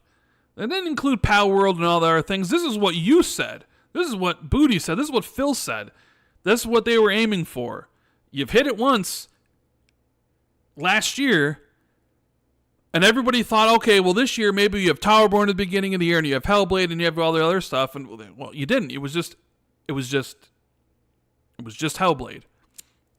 But now you end up in a situation where you're running in the end of the year, and you have Age of Mythology, you have Our History Untold coming in September with Stalker 2, but we'll get to that, right? You have a World of Warcraft expansion in August. You get to October and you have a Diablo expansion. You have a Starfield expansion that's supposed to come, but you don't know the date. You have Call of Duty sitting there like a juggernaut it is at the end of October. And in November, you have Avowed on the 12th and Microsoft Flight Sim on the 19th, with Indiana Jones, according to like Tom Warren, coming out in December. So you have all these games, a whole bunch of stuff. I think it's like 6 games and 3 expansions coming out in a 3-month span. It's like, yeah, you wonder why Game Pass isn't growing. Like, what happened to the previous 9 months? Right? Like, would you like to have maybe thrown some games out there at some point? Right? So when I was like thinking about what game could get delayed, because it was like, there's too many games here. And then Stalker 2 got delayed. And that's an Xbox exclusive for now. I don't know when it's going to come to PlayStation. And suddenly, that game moved from September to November 20th. And I'm like, okay, now November's getting packed. And Xbox has also got to think about, like, well, the schedule and all that sort of stuff, right? So it's like, you already have Stalker 2 and Flight Sim in November. Okay, do we need Avowed in November now? So do we go to Obsidian? He's like, hey, can you do you guys need any more time? Like, we could give it to you. And they're like, yeah, sure, right?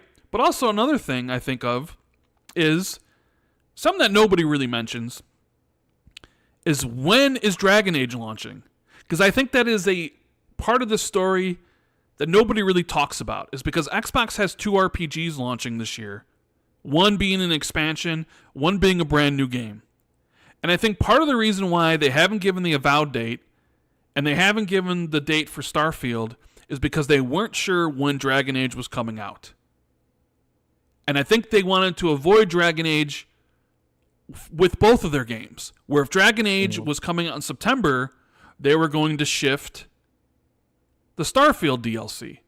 But if Dragon Age was coming out later, like maybe towards the end of October or early November, then they would shift Avowed. Because, well, I don't know if you'd really want to release a brand new game in the Dragon Age series and then also a week or two later release your own RPG. So I think that's part of it. And it sounds like, at least from what Jeff Grubb is saying on his podcast, that Dragon Age is coming out in October. And later October. Not beginning of October, but later of October. And now suddenly you hear the rumors that Starfield DLC expansion is actually coming out in September. So I think Microsoft's well aware of when Dragon Age is releasing, and now that they decided it's October, okay, we can put out Starfield's expansion in September.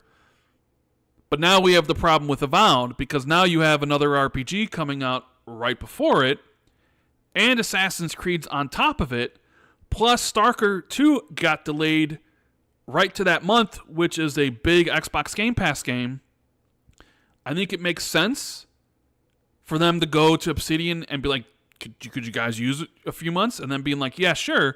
So instead of the game coming out against an RPG and Assassin's Creed and dogpiling the whole Game Pass schedule, they shift it to January, February, or March. And I understand if that's going to be disappointing for some people, because Xbox said the game was coming out in 2024. And Xbox has said, they've delayed a lot of games that they said were coming out, like Psychonauts 2 and Halo Infinite was supposed to come out in 2020. Both got delayed to 2021. Starfield and Redfall supposed to come out in 2022. Got delayed to 2023. Sometimes when Xbox, I think they have to do a better job of hitting their target dates. Right? Even if personally I think this is best for Avowed, if the rumor is true that it moves. It's true. Okay, it's true. I mean, I would assume Tom Warren has the right info, but I've heard it. I've got my own info. It's true. Okay, so assuming it's true, yeah, that I think this it's true. I think it's best for the game. I think it's best for Game Pass.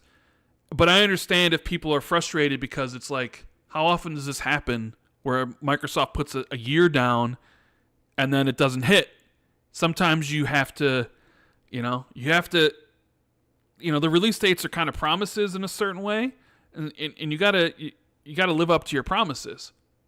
And while personally, I was going to play Avowed, but I'm much more interested in Assassin's Creed and Indiana Jones and stuff like that. So it doesn't, I'm not like, oh God, this sucks. How could it happen? If it was Indiana Jones getting delayed, I'd be like, whoa, hold on, what the fuck's going on here? I mean, you know what I mean?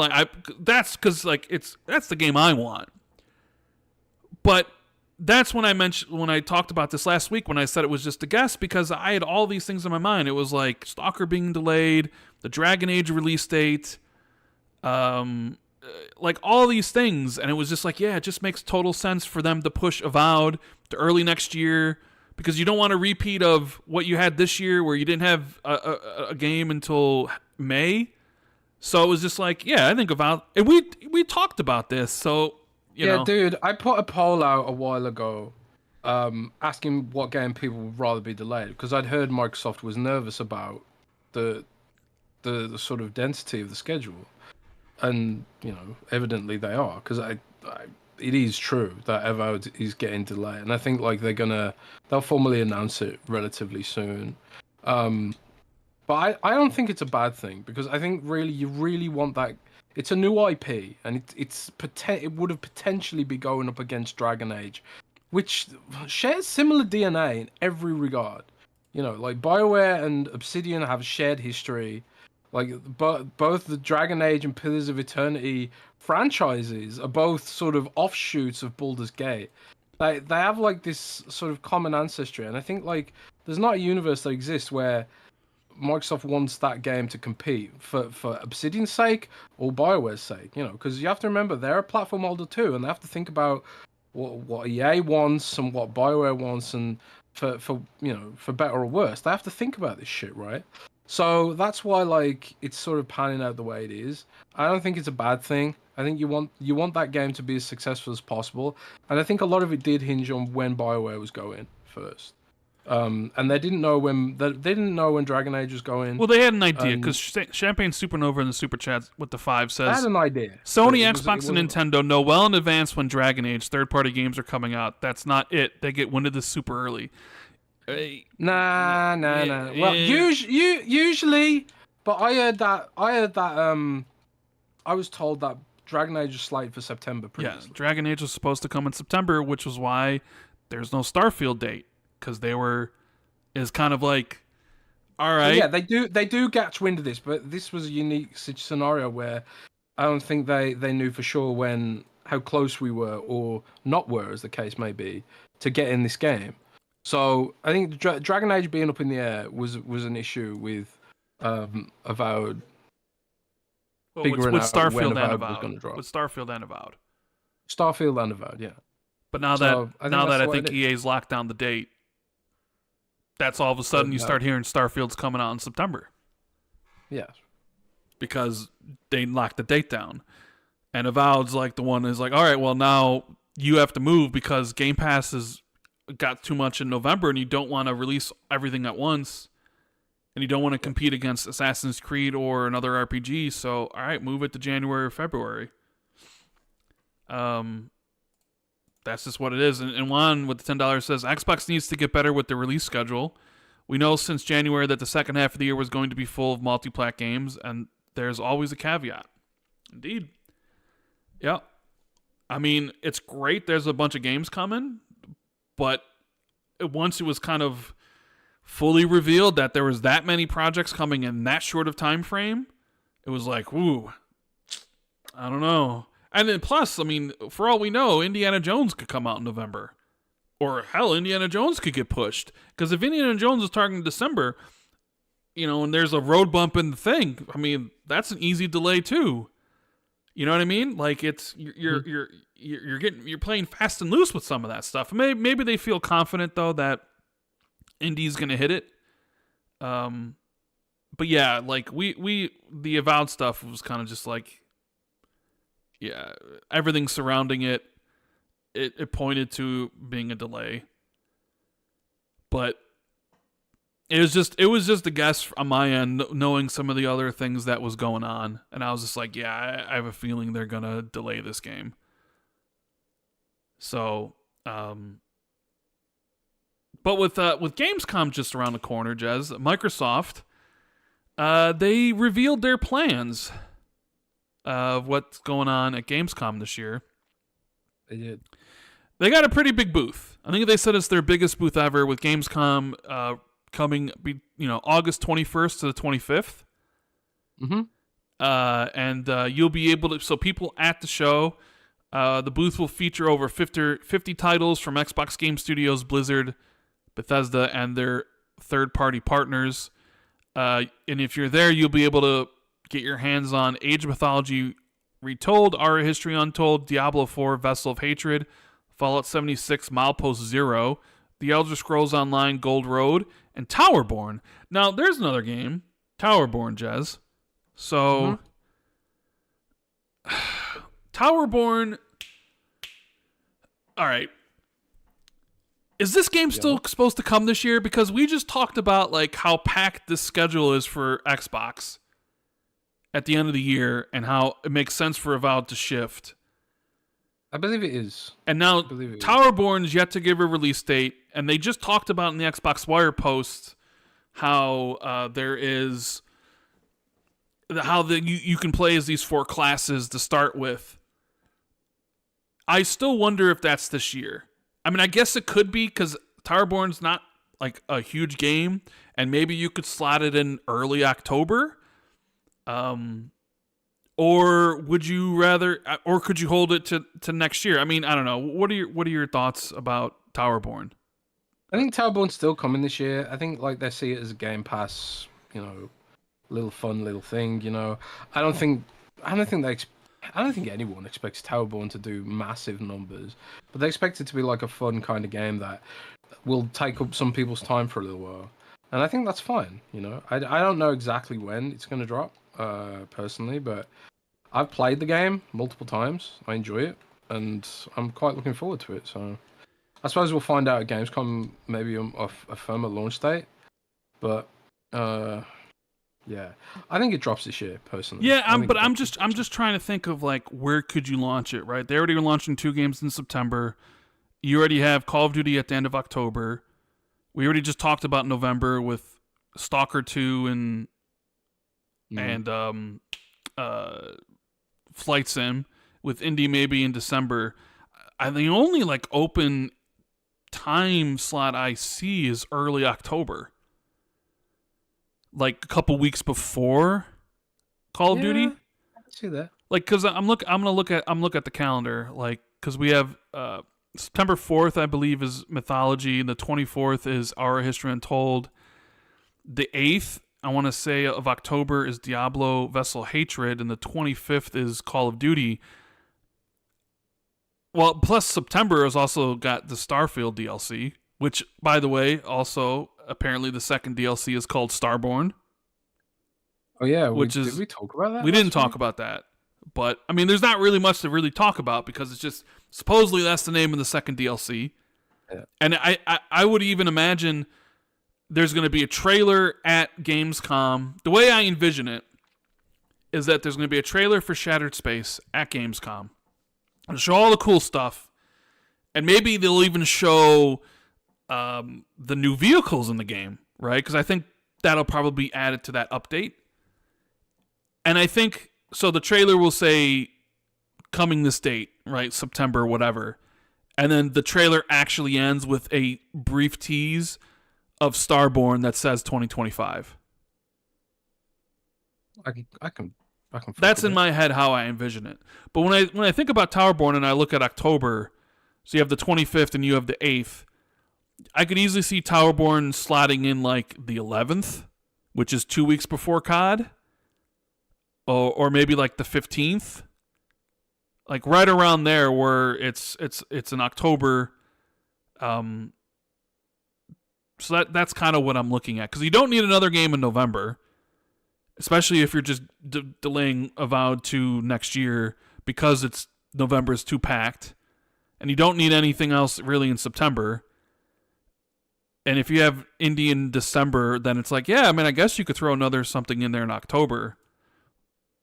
But yeah, so you could play those things. And they'll also have exclusive theater presentations of Avowed, Indiana Jones, and Starfield Shattered Space. So that means those aren't hands-on for people.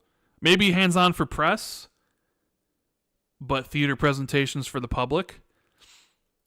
The Xbox booth will also have playable titles from third-party partners like Star Wars Outlaws, Space Marine 2, which I'm looking forward to, Rebellion's Atomfall. Remember that game, Jez? Yeah, I really like the look of that. It's kind of like British Fallout. It's nice to see Rebellion branch out from Sniper Elite. So yeah, pretty stoked on that actually. And Stalker 2 is coming back with a new demo, and they also have an Indie Selects area with a whole bunch of games like Squirrel with the Gun, Winter Burrow, and 11-Bit Studios' Creatures of Ava. So that's just kind of like which is launching next week. Yeah, which is weird. They also are going to be streaming from Gamescom as well, so they'll have. I think Xbox On is doing the streaming. They've done that in the past, where like they'll stream for live from the show floor. If you can't make it to the trip, we'll be bringing the show to you with a series of daily streams from the Xbox booth. So they'll be streaming on Wednesday, Thursday, and Friday for a deeper dive into some of the highly anticipated games at Gamescom 2024 with first look gameplay, developer chats, and new trailers and more. Now, I think we also have doesn't Jeff Keighley do a show that kind of kicks everything off? Yeah, opening night live. Yeah. Yeah, that's where we could see maybe a new trailer for Indiana Jones with the release date. I would imagine, like if Avowed, I would imagine there's going to be a new trailer for Avowed. Let me ask you this. If Avowed's getting delayed, do you think they have to actually give a firm release date with the new trailer? Or do you think they can just say early 2025? I think if Avowed's getting delayed, I think they'll announce Avowed's delay soon, actually, because Tom Warren's posted it now. Okay. So I think they announced the delay for Avowed relatively soon. But do you think the trailer would have the actual release date, or would they just be like, no, it's early 2025, we haven't decided yet? I think they'll just say Q1 2025. I don't know. They don't normally say Q1 2025. They don't say that in trailers. Well, early 2025 then. Okay, fair enough. So yeah, that's Gamescom. It seems like it'll be a good year to go. But Jez isn't going to be there. Nope, I'm not going to be there. We do have a super chat here from Champagne Supernova with the 5. Finally got to catch a show live. Can you ask Jez if, when visiting Worcestershire, are you susceptible to spotting Susceptible. and enemies and aminones? And is it hard to say? Yeah, it's extremely. Aminones. You're using all these words that you guys know. I have these problems saying certain words here. Okay. Anemones. Anemones. Worcestershire. Susceptible. Worcestershire. Spotting Susceptible. C. Sea anemones. Unbelievable. And he also says with the $2, Kanitagami snuck into my game of the year. Don't sleep on it. You know, I wanted Jez to record some footage for that game so people could see it, but Kim didn't think about it. Too busy. Yeah, too busy, man. Got a job. But then he keeps on being like, "You recorded Cyberpunk footage, right?" Yeah, because that's what you do all day, bro. Yeah, all day. You wish. I wish. I wish that was the case. What else we got here? Oh yeah, the Xbox financial situation, Jez. Yeah, Xbox financials. This was The always a fun Xbox topic. Yeah, so I think it was Xbox revenue. Let me see if I can find the actual numbers. That'll be on Windows Central somewhere. Windows Central. I can find them. Yeah, why don't you read the numbers? Because it was, the hardware was down 42%, but I think revenue was up 44%. Yeah, so Xbox's total revenue, or Microsoft's total revenue, was up by 16%. Yeah, I don't care about Microsoft's revenue. I don't care about Xbox's. Well, it's important. No, it's not. Yeah, it actually is important. No, it's but not. Microsoft's revenue is up 15% increase for the full year, and has experienced positive growth across every division overall. Which is a good thing for the company, because if Azure was struggling, then Xbox would probably have layoffs as well to offset that. Because when the core of the business is threatened, the smaller aspects of it get punished, and we've seen that happen to Xbox. So it is important that the wider org is healthy. So we've got that going on, and Xbox's overall revenue saw an increase of 61%. Yeah, 61%, which was mostly Activision. Driven by 58 points of net impact from Activision, yeah. Yeah, so Xbox just by itself would have grown 4%, which was higher than expected for them as well. So they see that as a win in what has been a bit of a downturn in the gaming industry, as we all know at the moment. So there's that, but also, the big talking point amongst the console faithful is that the revenue from hardware has decreased by 41% year over year. Yep. And and that's sort of similar scenario going on at PlayStation and Nintendo right now, which is just the industry having a downturn. But for Xbox's sake, this is the second sort of period of year over year like extreme decrease, because I think the previous quarter was 30% and this quarter is 42%.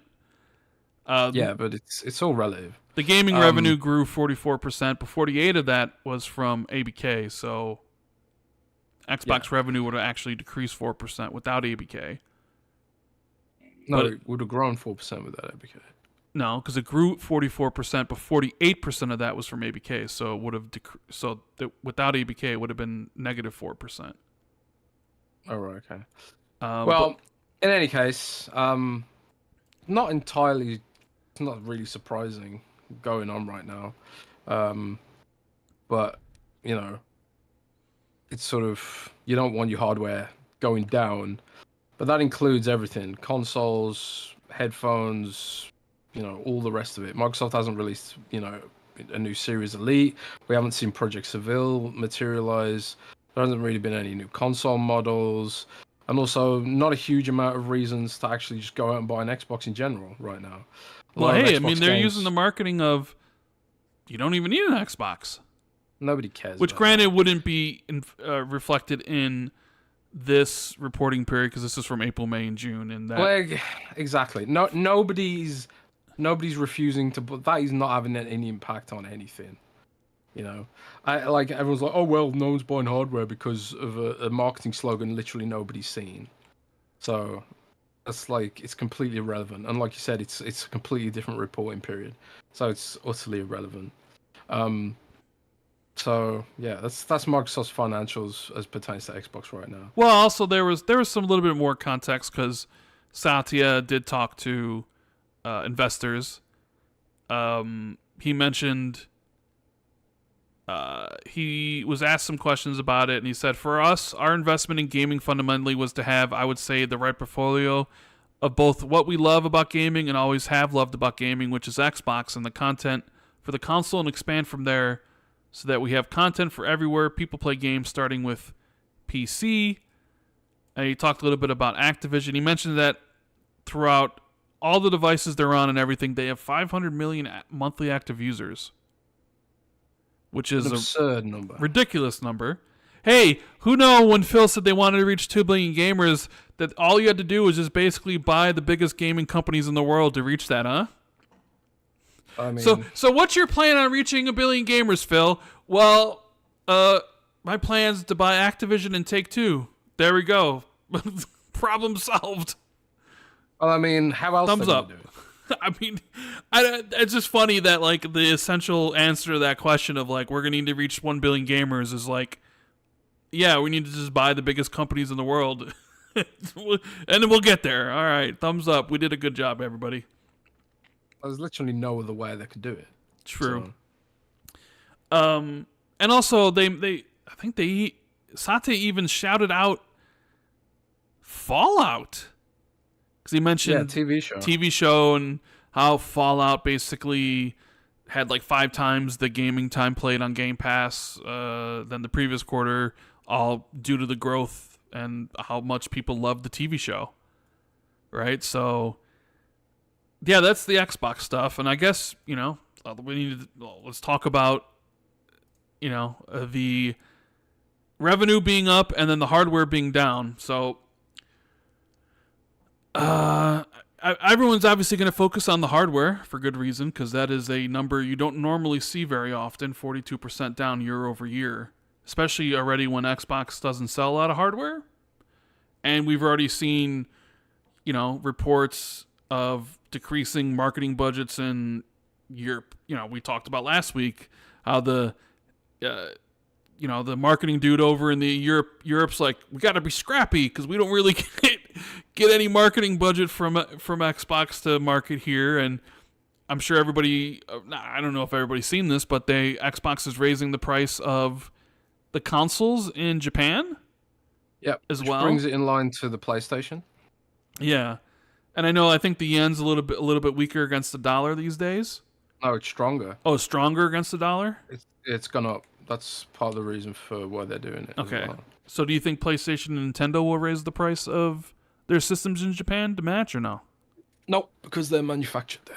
Okay. So this is about like, well, they're not manufactured there, but it's about geographical location and And I guess what, currency and because stuff nobody like buys Xboxes in Japan's, then raise the price because nobody buys them anyways. Well, it's not. They still need to be profitable, even if they're selling specific amount of units and stuff like that. So Right. But the talking point is essentially the drastically declining hardware revenue.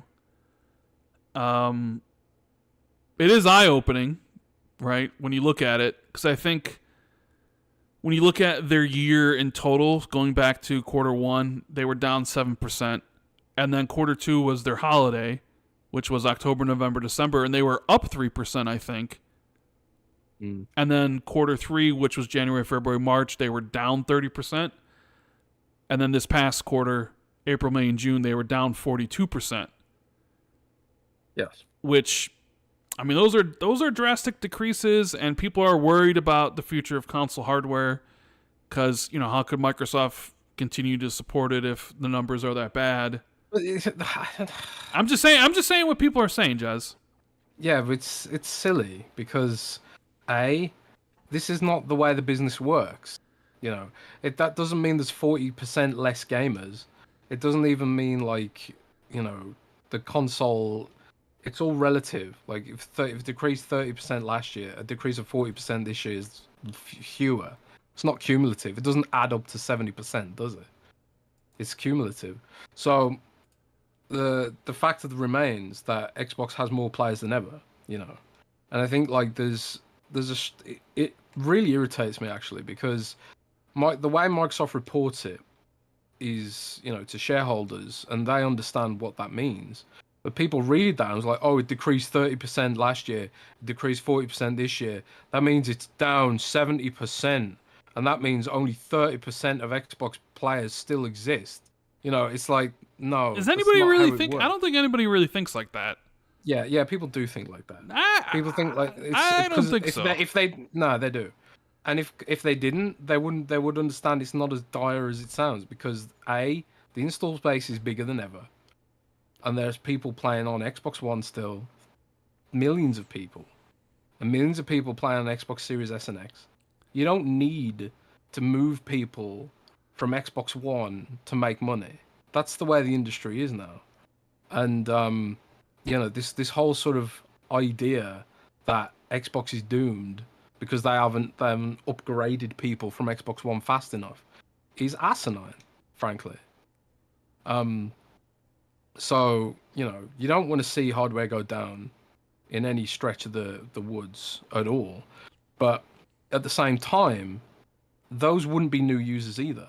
If it was up 30%, it's not like those would be new users. Because as we know from repeatedly banging the drum, there's only 250 million console players in the world. That's why Nintendo is down. They've sold to everyone they can possibly sell to. Right. Mm-hmm. So PlayStation's down. They've sold to everyone they can possibly sell to right now. And the issue is across the whole industry, Microsoft, Nintendo, and PlayStation is finding new users who are new to the medium. That's the issue that's going on right now. So, and people don't like to talk about that stuff because it breaks narratives, it breaks a doom and gloom, and it's boring, to math it out. But the maths is just the boring reality of it. That the Xbox install base is bigger than it's ever been, and I'm talking specifically about console. It's bigger than the 360 era, and people are like, "Oh, 360 was so much bigger than Xbox One, Xbox Series S." No, it's just a lie. It's just fake news. Not true. Satya Nadella described to the SEC repeatedly their install base is bigger than it's ever been on console. Bigger than ever, more profitable than ever, more revenue than ever. Even without ABK, right? So, when you factor all this stuff in, the hardware decline really doesn't matter.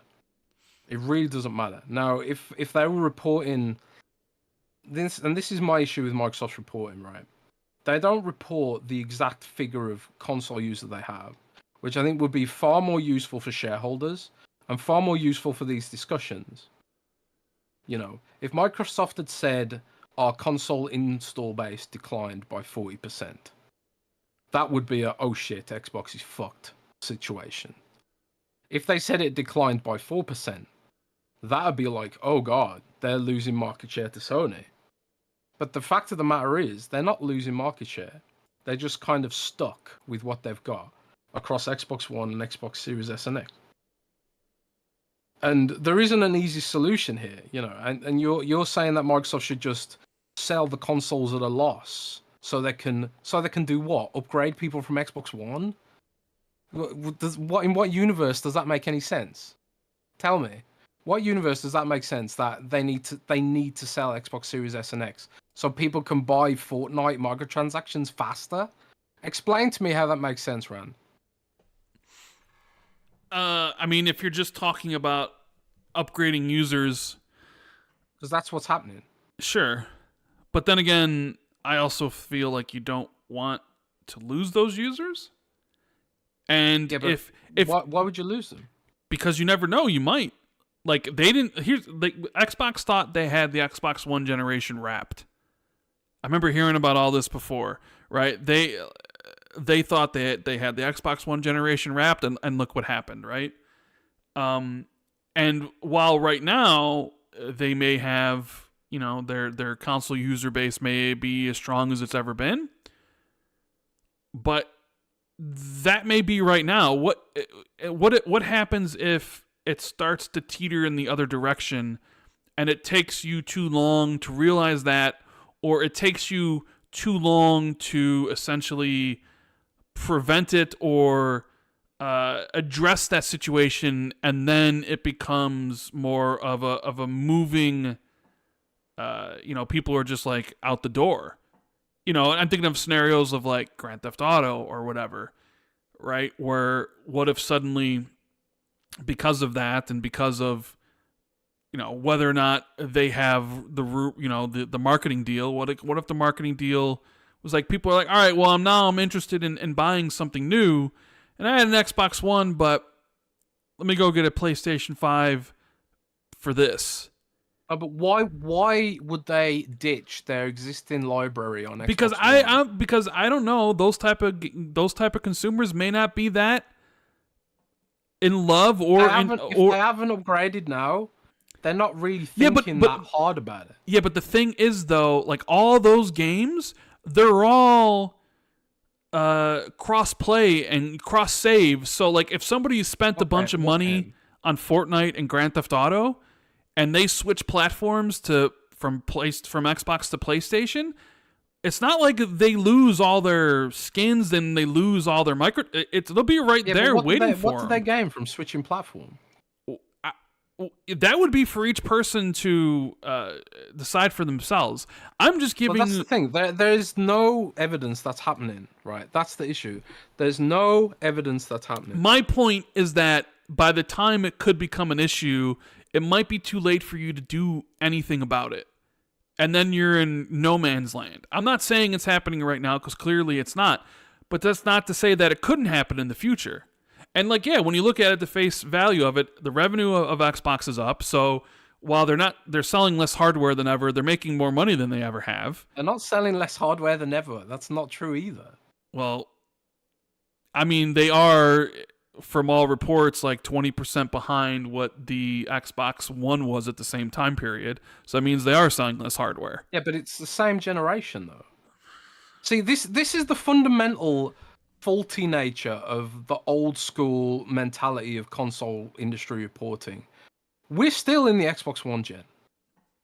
Okay. This is what nobody wants to accept. Nobody wants to talk about, because it really blows people's minds in journalism for some reason when you mention the fact that we're still in the PS4 generation. We're still we're still with Nintendo Switch, for example.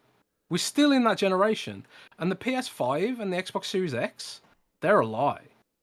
They're a lie. They're not new generation because the vast majority of the revenue, and I'm talking like 79% of the video game industry revenue described by, Daniel Ahmed at Nickel Partners is in-app purchasing. Sure. Right.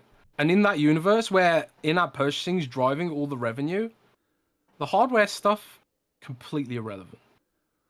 Yeah, It's an but I enthusiast bet you any money that the people who spend the most money on those in-app purchases are on the current gen of consoles and not the previous gen of consoles. That the lion's share of the money spent in those transactions are on PS5 and Series X and not PS4 and Xbox One, though. Well, I don't have data on that. But, usually the most engaged users are the ones who spend the most money are the ones who usually upgrade right away. Well, yeah, exactly. There is reason to... Exactly. There is reason to believe that that's the case with regards to that.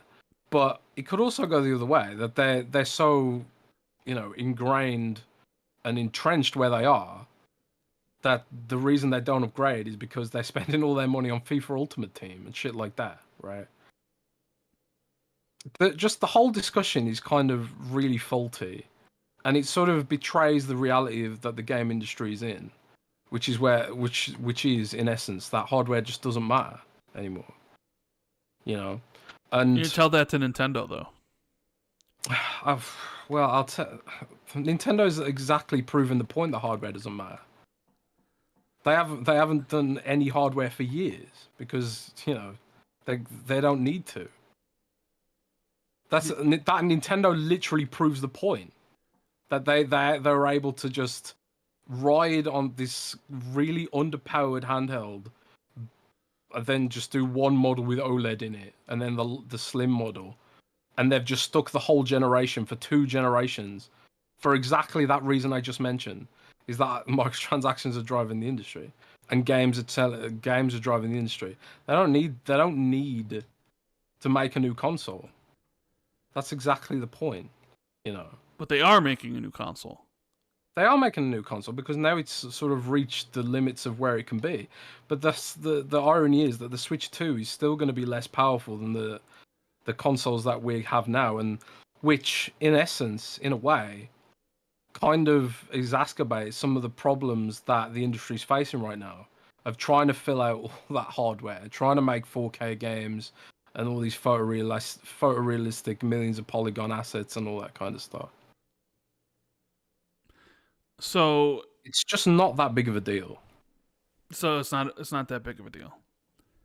No, and it's in line with the rest of the industry. What would you say the people that proclaim it's doom and Robert Downey Jr. is here and he's dooming everything and Xbox hardware is about to disappear because you can't have these sort of declines, and the last time we've seen these sort of declines are like the Dreamcast era, and we know what happened to Dreamcast, etc., etc., yeah, etc. there's no Fortnite in the Dreamcast era. If there was, maybe it would have saved the Dreamcast, huh? Yeah, maybe. If the microtransactions were a thing back then, maybe Sega would still be making hardware, but they're not.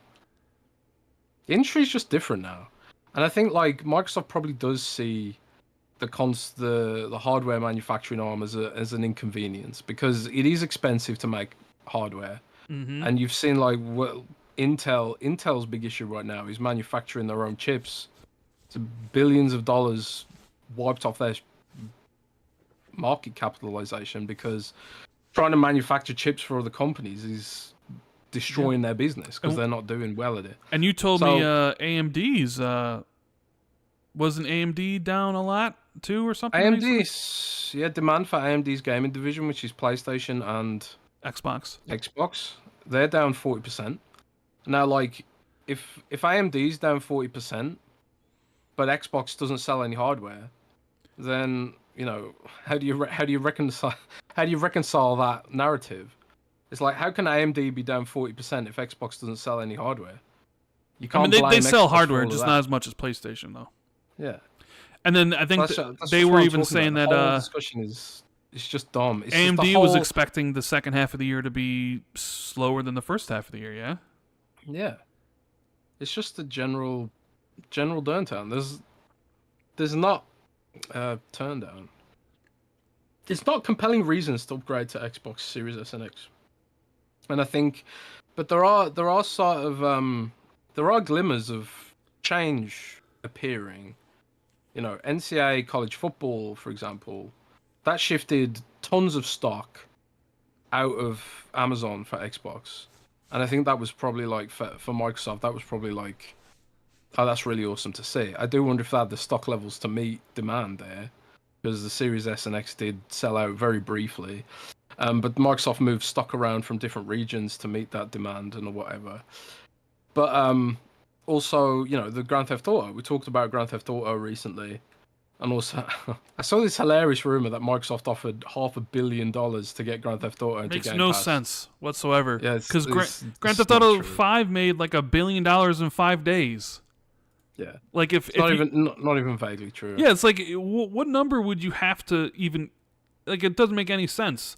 You know what I find a lot of Twitter? There are a lot of these accounts that just literally make up anything, and that's just not in the gaming space. That's just like everywhere in every sort of space. And half the people read that and they believe it. And I'll be dumbfounded. I'll see a Twitter account that says some dumb shit that I know is not true. And I'm just like, why would anybody believe this? And then somebody will send it to me and being like, what do you think about this? Is this true? And I'm like, no, that's fake as possibly can be. And then I'll read the comments and it's people believe in it. I'm like, it's like, man, I don't know about our society anymore.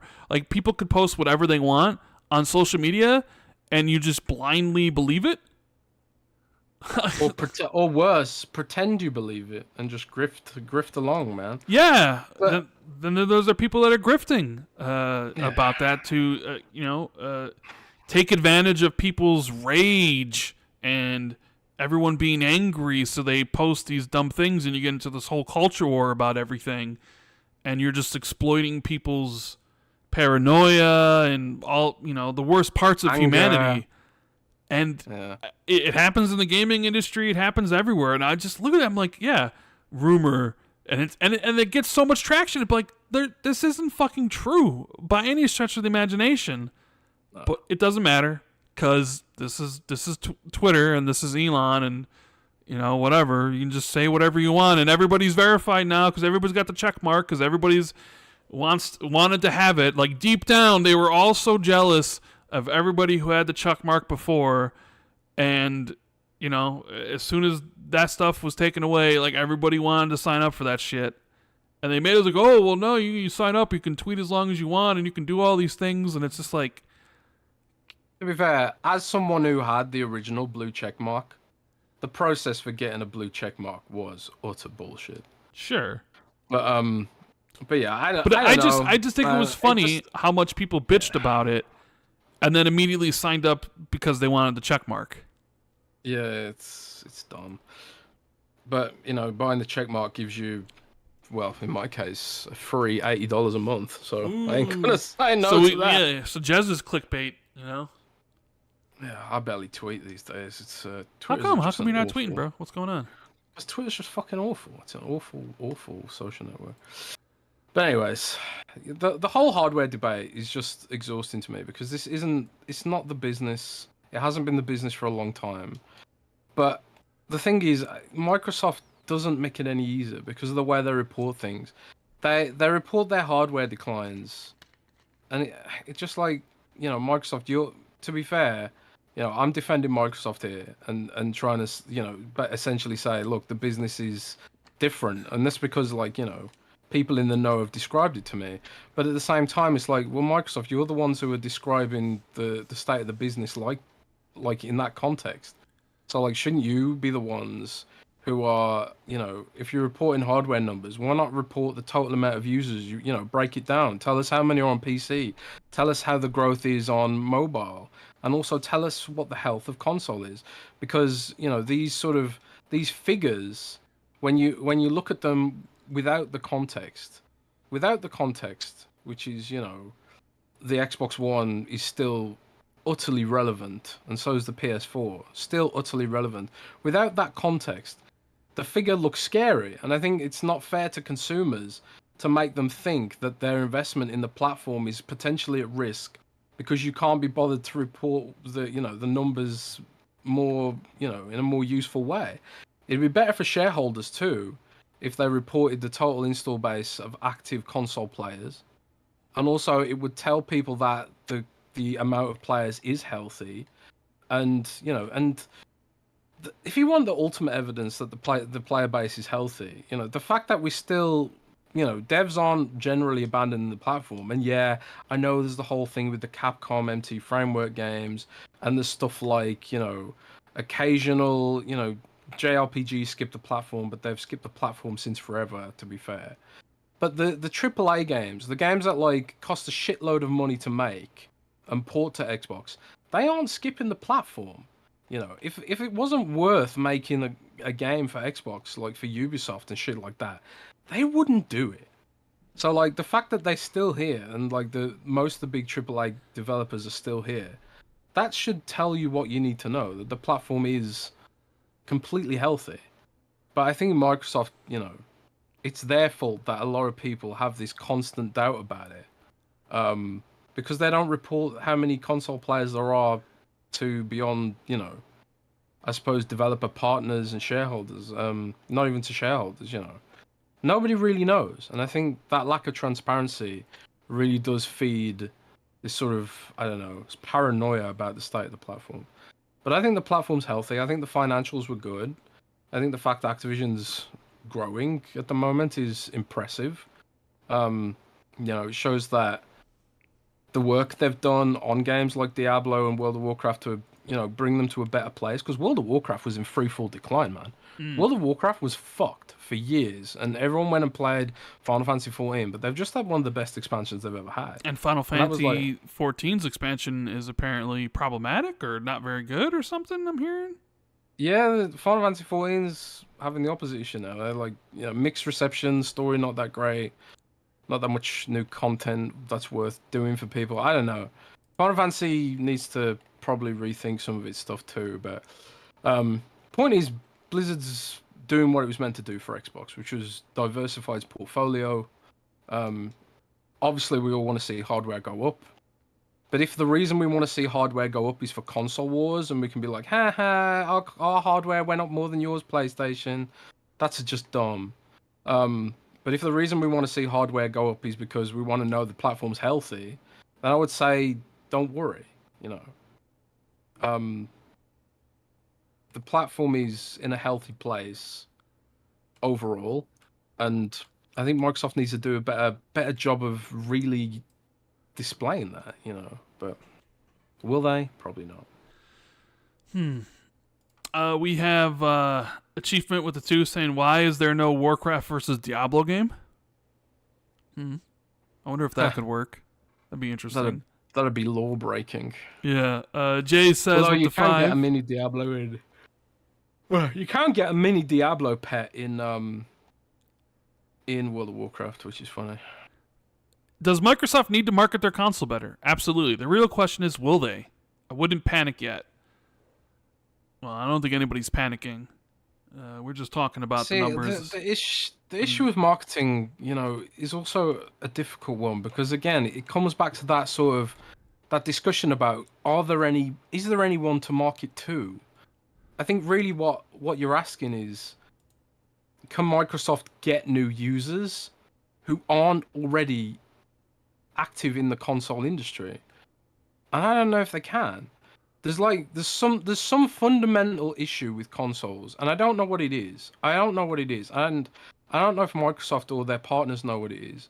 But there's some fundamental issue with consoles that sort of, for some reason, are just people don't want to try and get into them, try and get into console gaming. They think it's like scary. They think it's too expensive, or whatever the reason is. But it's so easy to just log onto TikTok and scroll and scroll and scroll and scroll. I mean, I put it to chat. I put it to you guys listening to this. How have you ever converted someone from a non-gamer to a gamer? Have you ever done that? Have you ever actually achieved that? Because I haven't. And I've sure as hell tried. But that's why they're trying things like cloud to make it more to eliminate that barrier, which could be, maybe it's too expensive to buy upfront cost to buy a console. But I don't know. Right.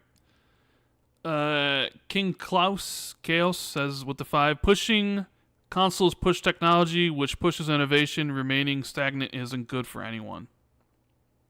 Well, PC pushes innovation, and I would say if there is any movement from console, from Xbox and PlayStation, it's probably console players going over to PC, for all the benefits that PC gaming brings. But the rumor is that the next Xbox will be more PC-like in essence. So, maybe that's the X factor Microsoft needs. Maybe it could be. 500 million monthly active users, nothing to sneeze at. Well, I sort of wonder how many of those are Candy Crush. Probably and half. Minecraft. How many are Minecraft? Well, yeah, and that's exactly why these 500 million annoying. monthly It's active users and 400 million are Candy Crush and Minecraft. Yeah, that is why these figures annoy me, because it's like we've got 400 million users, and it's like, oh well, yeah, okay. How many of them are Candy Crush players who don't actually buy anything? Because I want to say Activision's monthly active users before like the acquisition, something like 380 million or 350 million. And I know Xbox always kind of reported theirs at like 120-ish, 130-ish, I forget. See, the weird thing about the gaming industry is that it's this intersection, isn't it, between tech, entertainment, and art. If you want to make if your goal is ultimately to make a shitload of money, you get into something like oil or something like that. The reason you're in gaming, or at least the reason you should be in gaming, is because you're passionate about, the art, the entertainment, and ultimately making people happy. And I think that's why Microsoft originally got into gaming in the first place. It's because they were into computers, and one of the things they realized they could do with computers was graphics, and then, from there you get gaming, essentially. And gaming is in Microsoft's DNA. It always has been since, like, back in the day when Gabe Newell was at Microsoft, and working on Doom, the graphics API for Doom and all that shit back in the day. It's just always been there for Microsoft, and that's why it always will be, even if like console gaming isn't what drives the industry for whatever reason, or Xbox doesn't, or PlayStation doesn't, whatever. I think that they'll keep it going as long as it's profitable for those core fans. Like World of Warcraft itself is nowhere near as big as it used to be. But there's enough people sticking around, and there's enough people passionate about building it, that it sticks around, World of Warcraft will never be as big as it was back in the Lich King days. It never will, but there's enough people who love it that keep it going. I think Xbox console hardware will be the same. But it's definitely not the same situation as Windows Phone.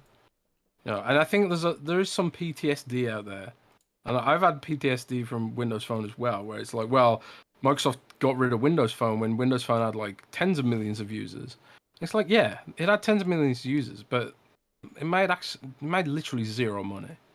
Nobody bought any apps on that platform. There were no games on that platform.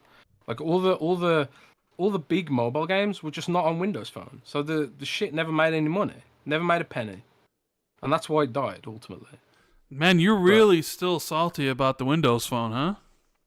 Well, it's just I'm just explaining why it's not the same scenario, But it's easy to think that it's like, well, they got rid of Windows Phone, so they get rid of Xbox. But Xbox makes mountains of money. Yeah, what's now ranked in the pantheon of? Is it like Azure, Office 365, and then Xbox, and then Windows? No, Xbox is second now. Xbox is not second. I thought they were third. I thought they officially had passed Windows, but they're not. They're not second. Xbox does not make the second most amount of money in Microsoft. I think Office and Azure are under the same org umbrella now. I'm gonna say Xbox is third and Windows was fourth. It was Azure number one and something else No, was because number two. Windows is not its own division anymore. And Windows is part of a business unit called what's it called now? It's called something like more personal computing, and that includes Surface and shit like that. But I thought Office was moved under Azure, but maybe I'm wrong. And also, wasn't but either way, Xbox is bigger than Windows, which is Windows crazy is not going to think anywhere. of. So Well, I don't know. According to Delta CEO, he might he not happy with Windows or Microsoft. No, he's not. But he's an idiot. He was talking about how often is Apple down. What an idiot! He's such an idiot, man. He should focus on making his airline less shitty instead. But yeah, it makes more money than Windows and Surface combined. Well, Surface is the one that's fucked as well. Surface revenues declined by a ton, and Surface doesn't have any, upsell like Fortnite or whatever to keep it afloat. Yeah. This is why people shouldn't focus so much on the hardware scenario. Like if say for example Xbox and Surface sell the same amount of hardware, Xbox is still going to make shitloads more money because they take 30% of all the software sales. When you buy a Surface device, Microsoft doesn't make any money on the Steam games you play on the Surface. They don't make a penny because Windows is an open platform. So this is why like the fears are just unfounded, and stop it, basically. You know what Xbox is really good at? Top tier. Without a doubt. Making me depressed. I mean, besides that, Achievement said you missed your super chat. I know, I see it. I get to it. I see it. Oh, we got it, dude. Don't worry. Yeah, I mean, he said, "Why is there no Warcraft versus Diablo game?" So we already kind of mentioned that. I don't know, maybe because the world would the gaming universe would implode. Yeah, what was I gonna say? He said Pete Parsons should work on Forza. Oh, did he? I must have missed that one. Pete Parsons. Why would you want Pete Parsons to work on Forza? Ugh. Like, why would you want that? Pete Parsons should work on Forza. Unless you want Forza to go away. Enigmatic Dreams with 2 says, Apple is trash. F Apple worth $2. Yeah, I guess you and Jez feel the same. Champagne Supernova with the 5. Dreams is right. Timmy talks to Sam on Discord in the Youth Study on PC and game through it. Console age demo of 30 to 50 years of age, and spoilers, we're all dying off. I mean, we are getting older. And does Gen Z want consoles? Maybe that's... Millennials are having kids too, Millennials are having kids. Gen Z are playing Valorant, which has just come to Xbox, by the way. Yeah, it just did. And you know what? When I was playing Cyberpunk last night, where was Valorant located as and marketed as? A Game Pass game. Literally right there. Recently added to Game Pass. Valorant. Oh, here's a question for you. Mm-hmm. Is Valorant on Xbox One and PS4? No, I don't think so. I don't think so. Let me bring up Riot's Twitter because they did announce. Let's see, Riot Games, Valorant. Okay, Valorant. Let's see. See, Xbox Series S is now the cheapest way to get Valorant if you're a college student. Potentially. Is Valorant on Xbox One? I don't see. Nope. At least according to this image, PS5 and Xbox Series X and S, and that's it. Not on last gen. Which, cool, the game's not that intensive, so I wonder why it isn't. So maybe Microsoft and Sony asked them not to, so they could sell some consoles. I wonder how successful that game's going to be on console. It's really fun on console. My Gen Z cousin has been visiting while I've been in England, and she is absolutely amazing at Valorant. Interesting. And I've been trying to play it myself, and it's just like, man, I just am I Your just too Overwatch old for skills this? aren't up to par, huh? Hey, but Yeah, there's no crossplay against PC, so it's just going to be console players against console players. So yeah, I think like I had assumed that Tencent would do the crossplay thing, but I guess they realized that the integrity of the game would be completely destroyed if they tried to put mouse and keyboard players against console players or aim assist against mouse players, because that game is hardcore, man. yeah, it is. It's But Counter Strike. it's just funny to see it marketed as a Game Pass game. It's like free to play game, but it's like play with Game Pass. It's like you're not really, because you just, I mean, you know, You only get, I think you get like 3 heroes if you don't have Game Pass or something like that. 5 heroes on on rotation. So if you've got Game Pass, you get all the Valorant heroes. yeah, which I you got to guess link is your the accounts and context everything. there. So I mean, that's a You gotta lot of link your money. accounts. Yeah. So And you know what else is weird about Valorant, by the way? what? When you, and I've never seen this on Xbox before, but when you link your Riot account to play Valorant on Xbox, right? You don't see your gamer tag. You see your Riot tag in the game. Isn't that? I think that's exactly how it works in Call of Duty as well, isn't it? I don't think so. I'm pretty sure I see my gamer tag in Call of Duty. Maybe I'm wrong. No. I've been playing a ton of Call of Duty recently, by the way, Modern Warfare 3, and this is like, this is true. This is a true to life example of Game Pass getting new users. I had no intention of playing Call of Duty. I didn't buy Modern Warfare 3. I had no intention of, coming back to Call of Duty anytime soon. And just because it was there on Game Pass, I've gotten addicted to Call of Duty again. Wow. After years and years and years and years. Have you spent any money? Rank 40 now. I haven't spent a penny.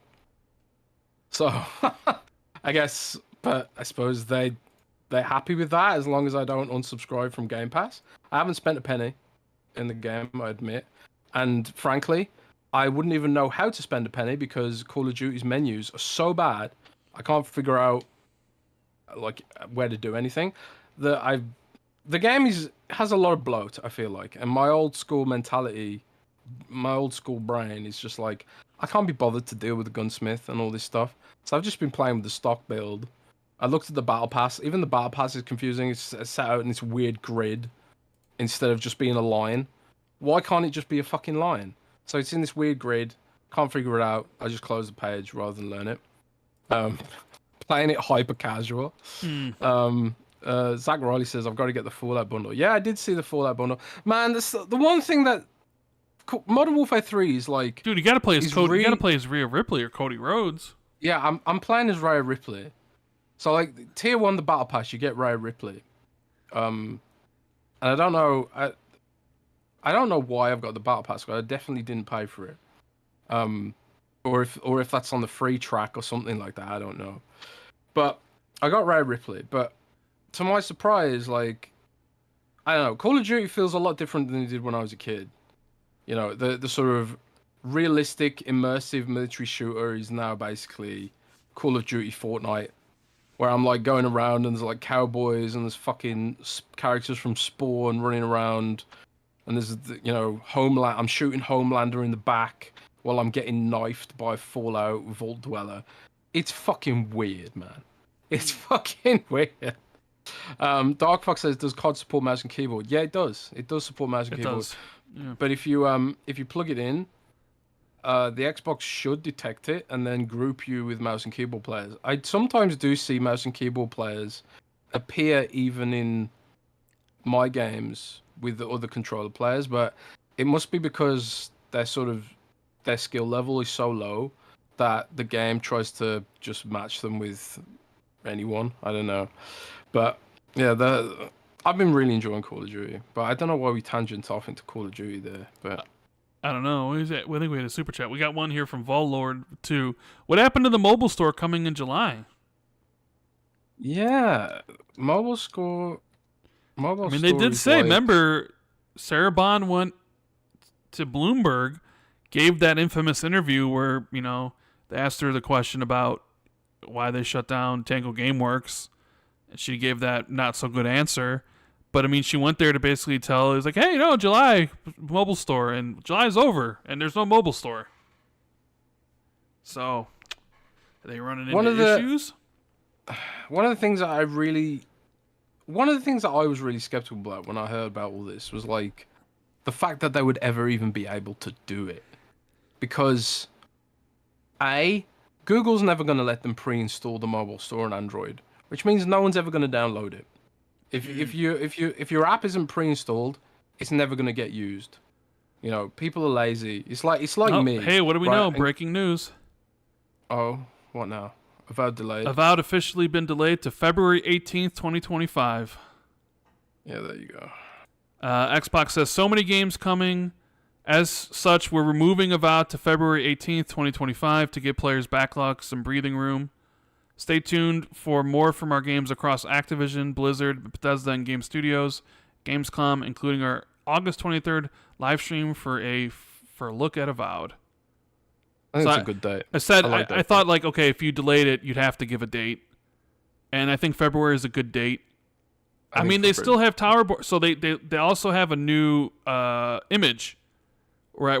They got World of Warcraft on August 26th, Age of Mythology September 4th, Our History Untold September 24th, Diablo 4 October 8th, Black Ops October 25th, Flight Sim November 19th, Indiana Jones 2024 TBA, Shattered Space 2024 TBA, Towerborn 2024 TBA, and Avowed February 18th, 2025, South of Midnight 2025, Doom the Dark Ages 2025, Fable 2025. And I wonder if... Do you see this image, Jez? Okay. I sort of wonder if the way it's laid out is the way like 2025 is going to... Because they have Avowed first, then South of Midnight, then Doom, then Fable. And my first thought is, are they listing it in order of when they think the games are going to come out? Like, is South of Midnight going to come out after Avowed, which then is followed up by Doom, then followed up by Fable? Judging, from the image. So, yeah, they still have Towerborn listed here as 2024. And, I mean, if you're going to do a delay, now would have been the time to delay it, I suppose. So. Agreed. Yes, February 18th, 2025 is the new release date for Avowed. Which I think I think it's a good date. Well, I mean, that's what I was thinking, February. Because I think it's a different delay than, say, Redfall or Starfield. Because those were basically year-long delays. I think this is strictly, we are moving it out of this other very competitive period and giving it time to shine instead of putting it up against Dragon Age and Assassin's Creed and flooding Game Pass. So we're going to move it to the beginning of next year. And you were criticizing them earlier for forgetting those months exist. Yeah. That's the one thing I've always said. I've even said this to Phil. I was just like, you got to drop us some games throughout the rest of the year. Like, I don't understand. Like, third parties will be dropping games throughout, but you just keep your games, you hold them until the end. And it's like, I don't understand that. Why? People want to buy stuff and play stuff throughout the whole rest of the year. I don't understand why you want to be like, oh, we're just going to hold it for the last 3 months. And, for this chance, because of this, you go get Avowed moved. So, what is that? A 3-month delay, I guess? So it'd be like November 12th, December, 3-month delay. Well, you can expect the game to be pretty heavily polished, I would have thought. But I wonder if they'll, take the time to bake in some extra stuff that they thought they wouldn't be able to fit in, or, extra polish, a bit of extra dialogue. I like that. It's kind of cool that we're getting to the point where it's like, instead of having this endless drought of games, Microsoft's having to consider moving games around. And you would have thought now they've got a million billion studios, we will eventually get to a point where hopefully they've got a holy grail of one big game every quarter with maybe some smaller games scattered in between. So yeah, I like that. And I wouldn't have liked to have decided between Dragon Age and Avowed, because honestly, I would have probably gone for Dragon Age just because, Dragon Age is a known quantity.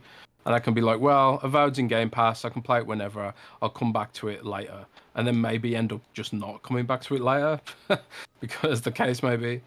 But yeah, I like that day. That's cool. Yeah. We have JDV plays. What would be a true next-gen experience for Xbox B? That's a good question. New controller, I think, would add a lot. Haptics. We know they're working on one. That could add to it. You know what would be a true next-gen experience? How about a new-looking dashboard? A new-looking and feeling dashboard. Huh? Yeah, we need a new dashboard. A new look. Because, yeah, this one's kind of just... I'm sort of kind of over it, but I don't know. I honestly don't really know what else would go into a true next-gen experience. Because as Jez said before, it's kind of like we're still in the Xbox One gen. You know, like the Xbox Series X and S plays games better, but it's still got the same dashboard with the same controller and all that sort of stuff. The PS5 at least had like a different user interface and a different controller, even if it shared the same library with PS4 for the most part. So maybe that's what next gen is. I don't know. Internet Dreams with the 2. Bring back Windows Phone Lumia 950 for the win. I'm salty too. Head down, wings out with the 5. Just no message. Thank you. Champagne Supernova with the 5. Next Forza Horizon is in Japan, but you can only drive American muscle cars. Do you think would be as toxic as it is with Assassin's Creed Shadow? Why would they regulate you to just American muscle cars? But no, I don't think it would be, because I think a lot of the Assassin's Creed Shadow stuff is strictly centered around the main character, Yasuke. So you can only play as a Cybertruck. Yeah, and he also says Valorant only out in 4 regions. I'm in Australia, but my console has Val plastered all over it. What the fuck are we doing with full region-based Xbox release now? Jez, you want to look into that, bro? Wait. He says Valorant's only out in 4 regions, and he's in Australia, and it's not out in Australia. Is Valorant's generally available in Australia, right? I have no idea. I wonder if this game's just not on Microsoft servers. What do you mean? Interesting. I'll look into that. I mean, the beta... the beta has... I mean, they've been doing the beta for, like, months now. Right? In Australia, too? I mean, I don't know. I mean, I would assume.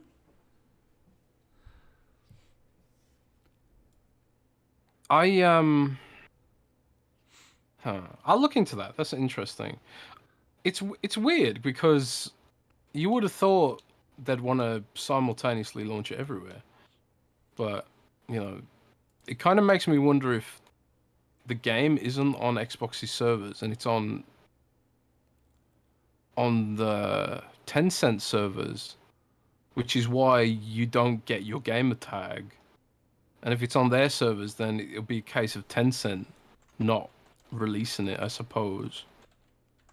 Maybe Microsoft's moving away from like hosting games, since if it's free to play, they don't really get any benefit from it, because you don't even need Xbox Live Gold. I'll look into that. Yeah. Let's see, we got anything else here?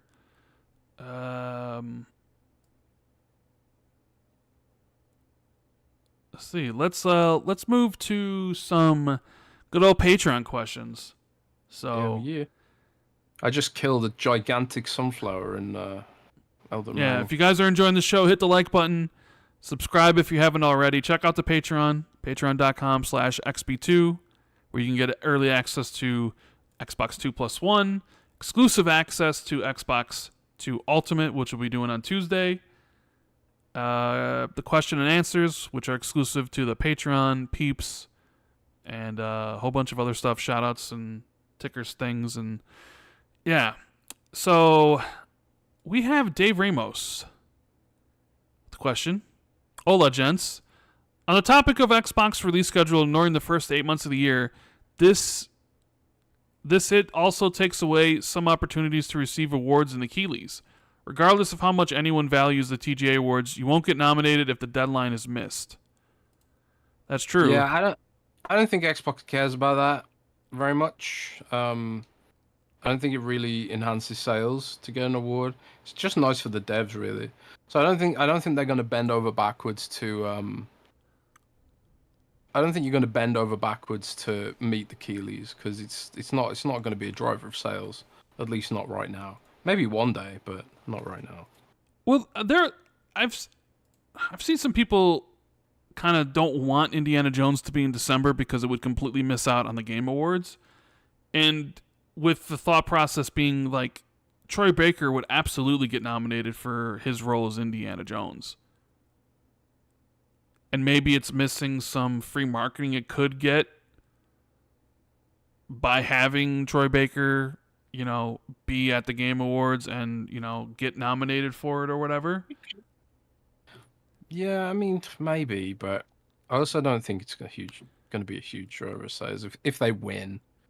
I mean, they can still do a marketing beat there without being an award category. Yeah. Vollord666, did you miss a super chat? I asked what happened to Xbox's mobile store. We We did talk did. about the mobile store.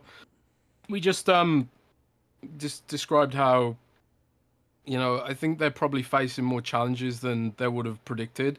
And I don't think Google and Apple are going to make it easy for them in any stretch of the imagination. Look at the nightmare that Epic Games has just had trying to get their store onto iOS, and it still doesn't look like a sure thing for them. So yeah, I think this whole idea of a mobile store is fraught with problems, and I wouldn't be surprised if it's delayed even further. This is what happens when you don't have your own mobile platform, man. You have to give all the keys away to Google and Apple, and now Microsoft has to sort of play and basically beg them for scraps from the table. I honestly think it's a doomed endeavor. I don't think it's going to happen for them, frankly. I think they should just focus on cloud and just accept the reality that they're Apple and Google's bitch forever. We have Lewis Aldres says, "Hey, happy Friday, lads. I've been fighting for my life in the heat this week. Yeah, it's been a hot one, man. Have either of you two heard anything about the potential Soul Reaver 1 and 2 remaster remake at all? I have not. We sort of talked a little bit about it before.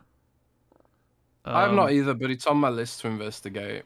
So maybe in a future episode. Yeah. I forget which one of those I played. It's been so long ago. I don't know if I played 1 or 2. I could have played both of them. But I have some memories of playing one of them. I just don't know if it was 1 or 2. And I don't know why I would have played 2 if I hadn't have played 1. Yeah, I don't know. Usually I have a pretty good memory, but I don't remember that. CJ says, "Hey gents, loved your chat with Gaz during the week. Just wanted to go back to part of that discussion where you're talking about Call of Duty and marketing Game Pass. You guys mentioned that you thought they may not be able to market it or put some games in Game Pass due to Sony's previous deals. My question is, do you think that any agreements that Sony had regarding COD were simply terminated and made void when they signed the 10-year deal with Microsoft? Have a great weekend." Well, we were just speculating, right? We were speculating based on we had seen the leaked Sony marketing deal. I remember the Resident Evil 8 had, right, Jez? Remember that where people saw it? We're like, oh, and they would have to offer it to PlayStation first and not or competing service or whatever. And I still recall, I think during the trial, they said that they weren't going to be able to put Call of Duty on Game Pass until 2025. But I mean, here we are. Not only are we getting Black Ops 6 launching day 1 in October, but they recently just put in Modern Warfare 3, which came out in November, which it hasn't even been a year yet. And we were talking about, hey, this is Xbox's best chance to market Game Pass to casuals, to get it really into a demographic that may not know about it with Call of Duty. And, Gaz was saying, like, if they don't do that, then they're idiots and they deserve to fail if they don't take that opportunity, right? I mean, very, very opinionated. And, I mean, I sort of agree with him. Like, hey, you spent $70 billion on this shit and you're putting it in Game Pass. I don't know why you want to be shouting from the rooftops that's there. But then we were, like, kind of theorizing about, well, if it's not there, maybe it's because they can't have it there. Maybe they, acquiesce to Sony, but Sony be like, okay, well, we'll let you, we'll end our marketing agreement with Modern Warfare 3, and you can put it on Game Pass early, but you can't market Call of Duty Black Ops 6 with Game Pass, like, on TV or whatever. We were just coming up with scenarios. Because I wasn't expecting Modern Warfare 3 to hit Game Pass until I felt the marketing deal ended, which I think the marketing deal, like, ends, like, this year, like, end of this year, but not with the new game. We were just running through different scenarios. Like, I don't know what the truth is. Jez doesn't know what the truth. Although maybe you should ask about that, Jez. Yeah, I can look into it. But maybe you're right. I don't know. Maybe they signed that deal and that voided it, but I can't see it voiding whatever or they already had. Maybe they found some small print which let them void. But I mean, you do recall. I'm sure you could probably type into Google, like, well, maybe you couldn't because it would be filled with, like, Call. But I do recall them saying, like, we can't put Call of Duty on Game Pass until 2025. It was because, like, the deal ended in 2024. So did something change? Because they have the last one in there and the new one's coming. So I don't know. Maybe the agreement was, okay, with this new game, we won't market it with Game Pass. And that'll just hold for this one. I don't know. But I would like to know. Omen says, Happy Gamescom month. Do you think Starfield has a chance at a cyberpunk-like redemption story with all the DLCs planned? I like it's a good question, Jez. Because they have a lot of post-support for it. They've already added, like, 60 frames for console. It's getting vehicles for exploration, which is most wanted. They added maps for the big cities. So you can see maybe in 2 years Starfield being a better game. The thing is, you've played Starfield, you've played Cyberpunk at launch and Cyberpunk 2.0. Do you think Starfield will go through that drastic of a change? Or do you think Starfield will just be a better experience with more content, so people might come back to it and be like, oh man, Starfield's really improved. Oh, this is better than I thought it was. The thing is, right, a lot of people forget this, but Fallout 4 basically went through the same cycle. Like, Fallout 4 was not too super popular when it launched. Fallout 4 wasn't. Like, a lot of people were disappointed with Fallout 4. I think I gave it 7 out of 10 in my review. And the community was like, none of my decisions matter. This kind of sucks. All this kind of stuff about Fallout 4. It was only after, like, several updates which addressed some of those sort of, I suppose, concerns. Added the Nuka World DLC, which added more evil playthrough. And then Far Harbor is like a really big story expansion, which, hinged a little bit more on choice and consequence, which is something they were criticized for a lack of. But it was only after the TV show, really, where people went back and revisited Fallout 4 and, really maybe gave it its flowers. I mean, Fallout 4 was still a wildly successful game. Obviously had tons and tons of mods, and obviously as well, Fallout London, which we haven't really talked about much, but just got a massive free expansion in the form of Fallout London, which, is buggy, but supposedly really good. I don't know if Starfield can really have the cyberpunk-like redemption story without having, at least in terms of player count, I don't think it can do that without having some kind of TV show attached to it. Because Fallout had a TV show, Cyberpunk had a TV show, and, both of them were really well received and kind of, like, made people think, well, I'll give this another chance. Will Starfield have something like that really spurs people on to give it another chance? Probably not. So I think Starfield will probably, I think it'll be remembered fondly by those who overcame its shortcomings and just accept them for what they are, or stuck with it through to the DLC. But I don't know if it'll have a true redemption story. But we'll have to find out. No one can predict the future, right? We have a super chat. Someone is not happy with you, Jez. Tape Master Jiu-Jitsu with the 199. Xbox is so poorly ran, and Jez just defends it. Jesus. I don't know why, like, people just don't want to accept reality. And look at the SEC filing. Tell me all that money being made means it's poorly ran. This is a business at the end of the day. Maybe it's not giving you like the nostalgia dreams that you want it to give you, but as a business, it's doing extremely well. That's why Phil's still in the job, you know. But that's boring to say, but it's just the reality of the situation. I do think it's funny that Xbox's official reason for delaying Avowed is because to give gamers' backlog some breathing room. I think that's kind of funny. I'm just like reading it again and being like, oh, their official reason is because they want to give gamers' backlog some breathing room. I don't know. I think that's a poor way to frame it. I mean, yeah, I think so too.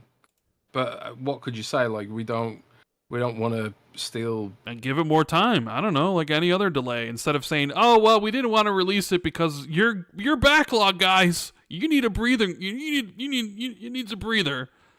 I don't know. Yeah, that is weird, I think, actually. Ooh, Phil just tweeted, and he barely ever tweets. He says, "We're proud of what the Obsidian team have accomplished with Avowed and want to make sure they have the best launch possible. We look forward to you enjoying it along with the rest of our lineup of games and updates coming this year and beyond."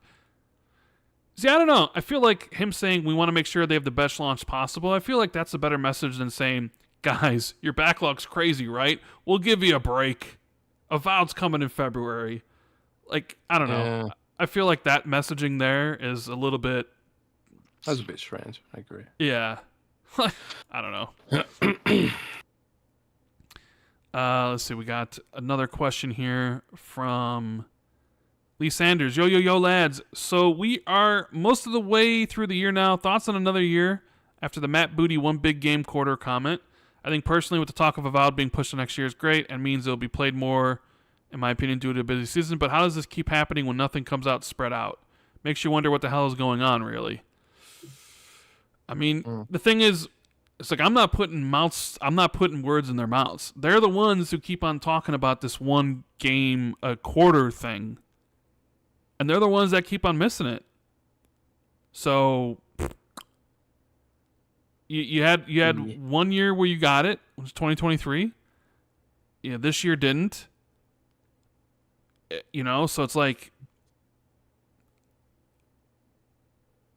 do you need to hold on to games complete, or do you? I don't know.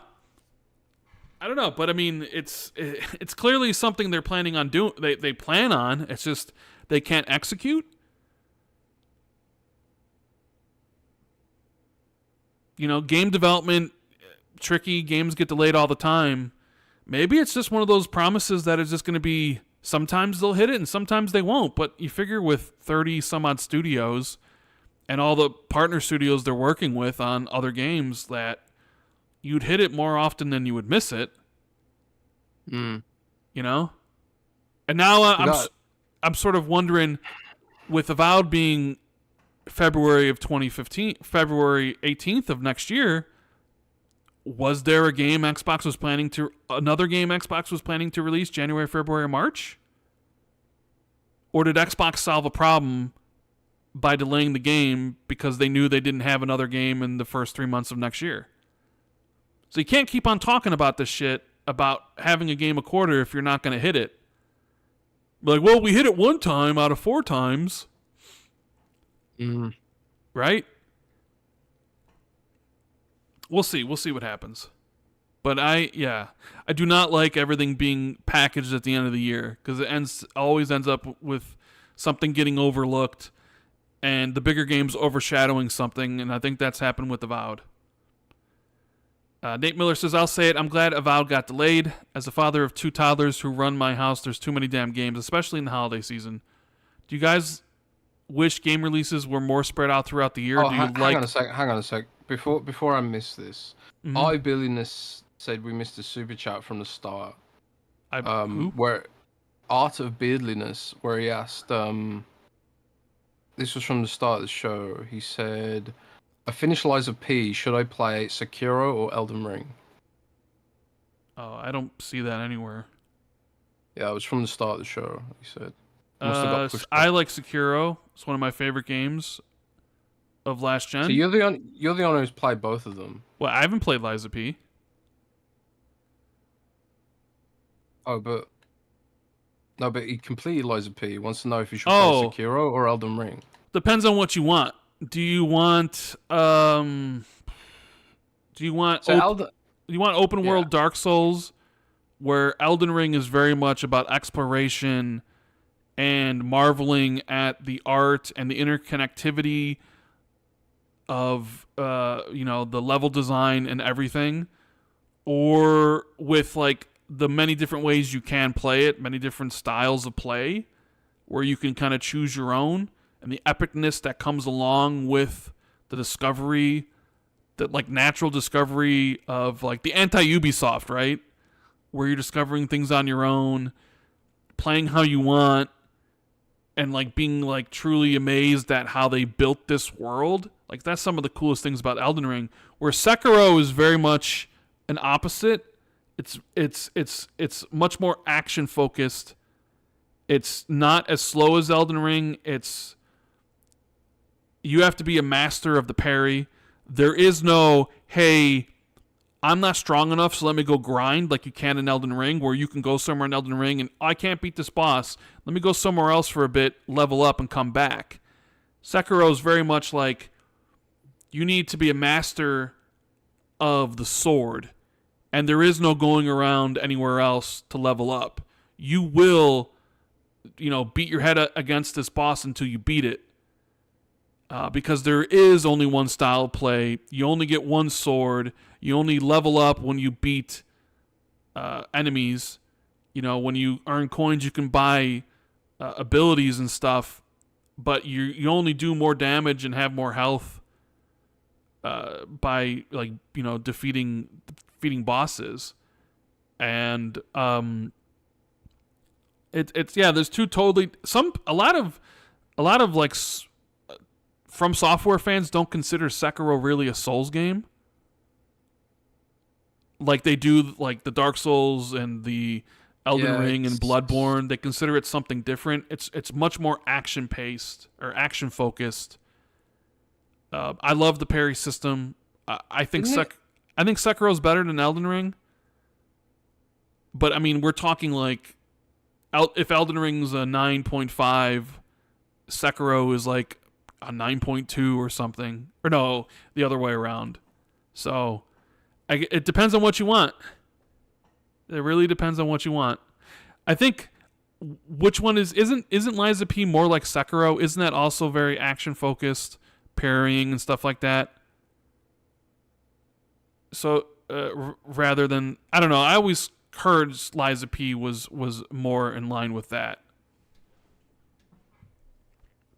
I would pick Sekiro, but that's just me. And Tate Master Jiu-Jitsu says, real shit, guys, when is Phil Booty resigning? Yeah. Well, Phil will eventually resign because he's been there a long time. He'll retire. He'll retire. He won't resign, but he'll eventually retire. Booty, the way it is, Booty probably take over for Phil. It looks like, I don't know, maybe Sarah would take over for Phil. I don't know.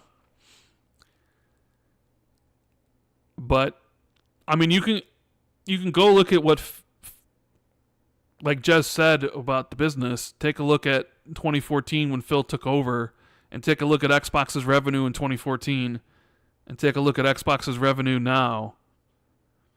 And you can pretty much see the reason he's still, not only to go from head of Xbox, but he's the CEO of Microsoft Gaming.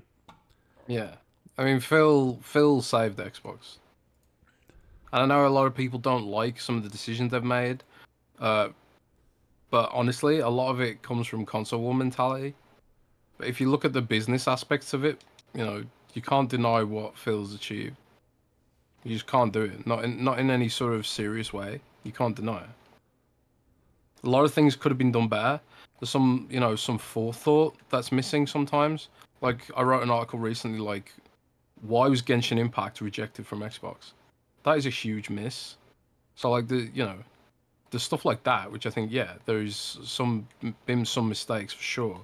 But like to say that they should resign because they're putting Sea of Thieves on PlayStation, that's asinine. Let's see what question we got here. Florida Brand says, "Happy Friday, fellas." Oh no, we didn't answer Nate's. He says, "I'll say it. I'm glad Avowed got delayed. His father had 2 toddlers who run my house. There's too many damn games, especially in the holiday season. Do you guys wish game releases are more spread out throughout the year? Or do you like seasonal grouping the way it is now? Spread that shit out. Spread that shit out, baby. January. Man, someone could clip December. that and take it real out of context. They could, but spread it. Spread it, baby. Spread it. The release window. But yeah, it's I would also like them to spread the release window of games out. I think jumbling everything up into the holiday season is just ridiculous and old-fashioned thinking, especially in an era where we have the service games which are constantly updated. The service games don't wait for the holiday season to drop their updates. They need to be more strategic about this, and let games like, let games that could benefit from breathing space have the breathing space. And I think there's some great examples recently of games which did launch in a very sort of strategic kind of way, and they would have been damaged if they hadn't. One of which being, I think Remnant 2, and maybe Remnant 1 as well, but Remnant 2 especially. I think if Remnant 2, say for example, Remnant 2 had gone up against Elden Ring, we know what would have happened there, But Remnant 2 kind of launched in a quiet period to some degree. And because of that, it was able to get attention, win a fan base, and it's probably going to evolve into like quite a popular franchise, like Remnant 2. So, yeah, I agree. Definitely spread that stuff out. Spread it, baby. Give me more games throughout the year instead of like, because I'm already looking at September and I'm like, I don't know how I'm going to play the games I want to play because you have Star Wars Outlaws on the 29th, which is close to September, right? You have Astrobot on the 6th. You have Space Marine 2 on the 9th. You have like Test Drive Unlimited Solar Crown, I think on the 11th. And I want to say there's even other games in September. It's like, how am I going to do this? Like spread. Isn't Frostpunk in September? Well, I'm talking about the games I want to play, right? And not only like there's probably most likely the Starfield expansion in September, so it's like, oh my god, it's like, come on, space this shit out better. But no, that's this time of year. That time of year is when people actually spend the money to buy the games for the presents for the kiddos. So that's why those games are there. But kiddos, not the kiddos. Yeah. Florida Brand says, "Happy Friday, fellas. I'll do a fun question for this episode. If you could be an NPC in any video game franchise, which video game franchise would you choose? Thanks, fellas, and have a great weekend." Since I'm playing so much Cyberpunk, I'll be an NPC in Cyberpunk with my augmentations, walking around Night City, listening to Pacific Radio. What was the other option?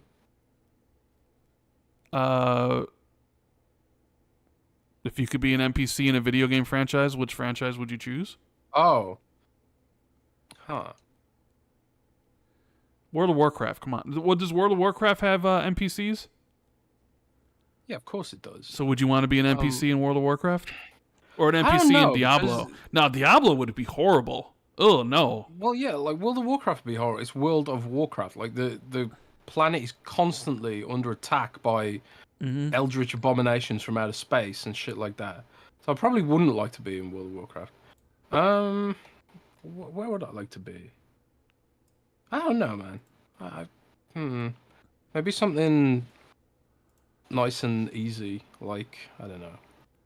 Elden Ring. That'd be even worse. Do you imagine me an NPC in Elden Ring? You'd be alone like 90% of the time, for one thing, because there's just well, give me a nobody franchise. alive. I don't know, Grand man. Theft like, Auto, every video game Watch I like, Dogs, the worlds are horrible. Far Cry. Okay. Jagger in chat said a pretty good one. Pokemon. I think the Pokemon world would be cool to live in. NPC in Pokemon. Okay, that's good. Because you could catch Pokemon, you could become a cool trainer. I think yeah, Pokemon, that's a good one. All right, we have good old Collinwood. Hello, Rand and Jez. Is it possible to compare the current issues with Bungie with what happened with 343 Industries? Actually, I think yes. I think yeah. I think so. Yeah. I think a lot of the problems at both were based on leadership. The But thing also communication and bureaucratic bloat to some degree. So one of the things that I heard about 343 was that they'd sort of they've been streamlined down from I think it was 500 to 300 employees. One of the reasons they did that was to improve communication. One of the things I heard about Halo Infinite was that the teams were very, very heavily siloed. So the game, because they were so scared of leaks and stuff like that. So sometimes the gameplay team wouldn't have direct communication with the story team, for example, and you get these disconnects and these the lack of sort of cohesion and collaboration that would be more emergent in a sort of smaller, more tightly knit team. So one of the reasons why they were scaled back to 300-ish, I think it's 340, something like that. They've got a load of positions open still now, as they look to prepare for, I suppose, ramping up Halo next. But yeah, I think but having a smaller team just kind of makes you more agile. And I keep thinking considering Bungie had 800 employees, the pace of updates to Destiny. No, Bungie had 1,300. Now they have 850. 1,300. Yeah. See, that's just nuts to me. The pace of updates to Destiny does not reflect the size of that team. And I know they had a bunch of other projects going on, but it kind of feels it's sort of ambition biting off more than you can chew. Maybe ambition's good and important, but at the same time, it's sometimes you've got to be realistic. And yeah, I guess they just weren't realistic, or the CEO wasn't realistic. I think he admitted that much in his note, didn't he? Didn't he say something like, "We grew too fast"? Yeah. Nolly says, why does everyone seem to like the fact Avowed got delayed? A majority of the showcase was for 2025, and most of the 24 games don't have the dates yet. I mean, honestly, for me, it's because of my backlog, which I know we were clowning on them for saying that, but literally, yeah, I'm kind of grateful. I don't want to be playing. I didn't want to be playing Avowed and Dragon Age on top of each other. They're very similar kind of games, and like I explained earlier, they've got I suppose this question was posed before we actually had the discussion, but like I said earlier, the Dragon Age and Avowed have similar DNA. They're both, the universes are Baldur's Gate successors for one thing, and Obsidian and BioWare share the same they share a common ancestry in game dev terms.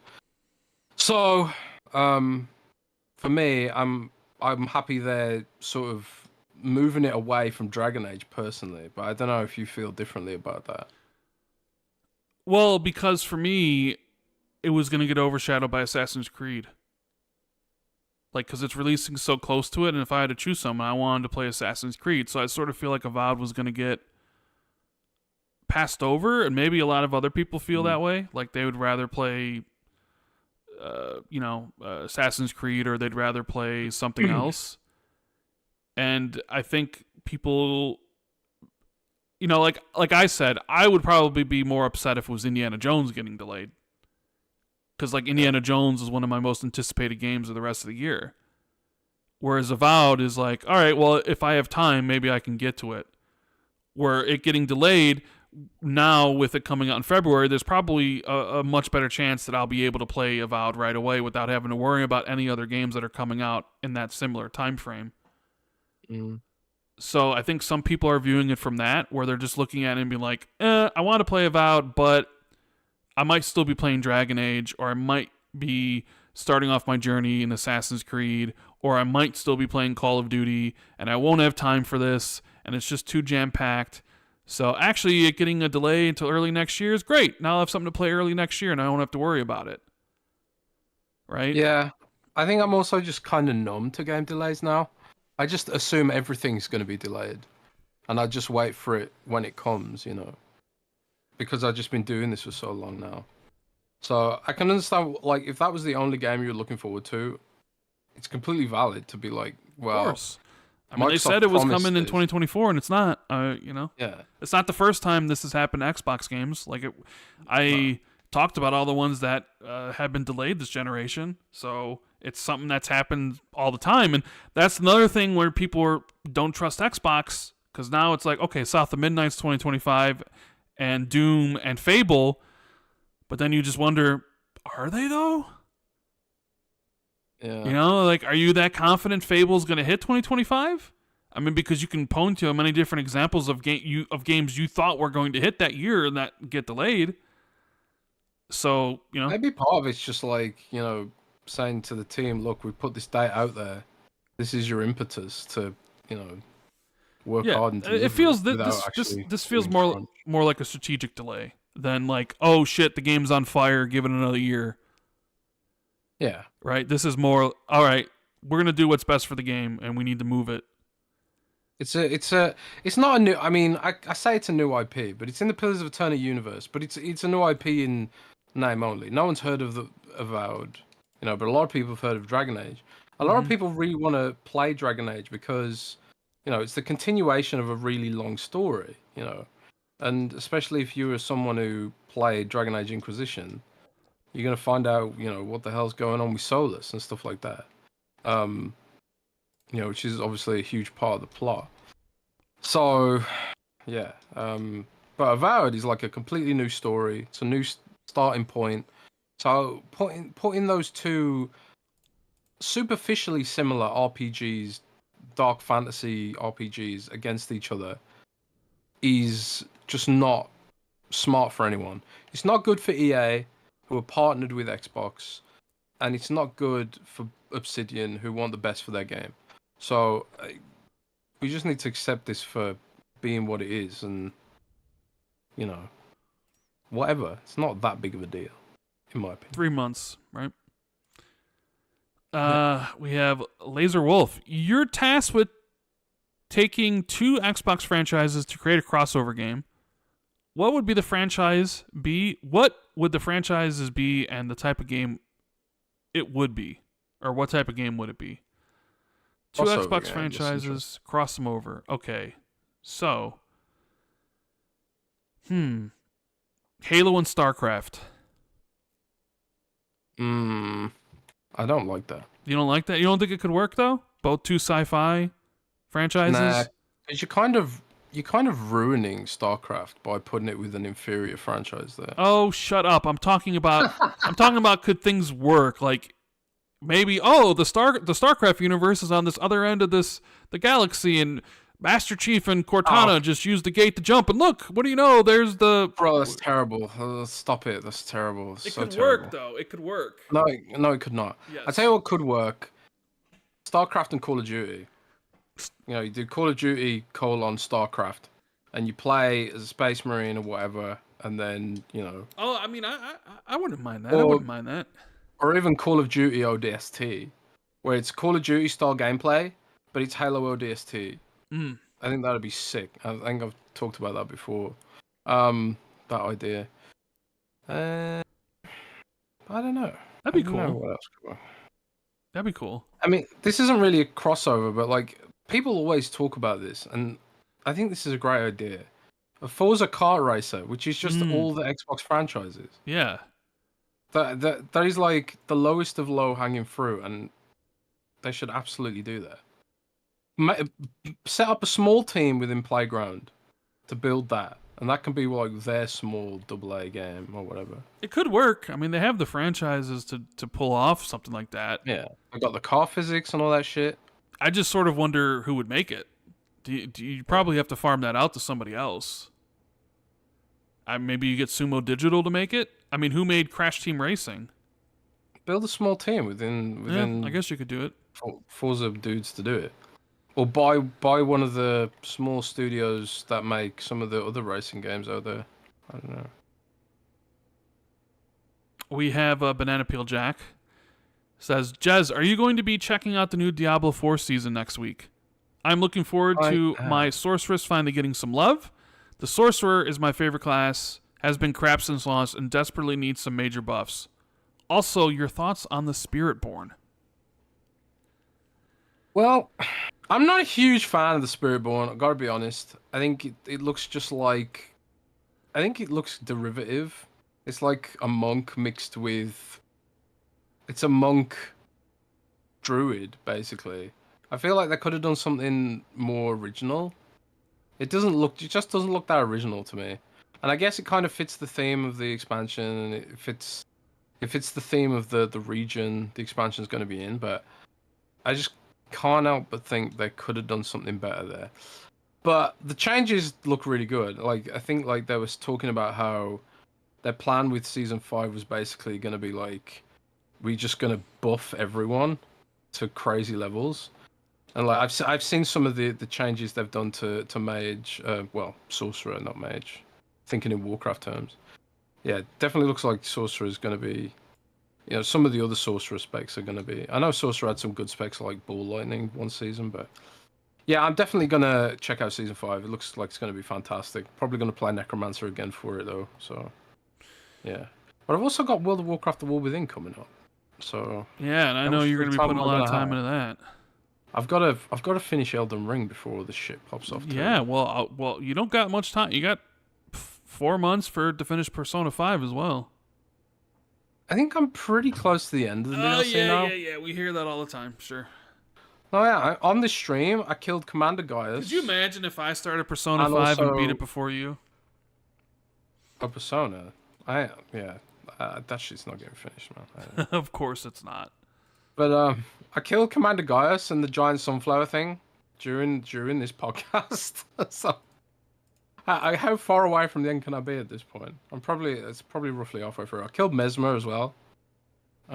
Finished completely cleared the Shadow Keep now.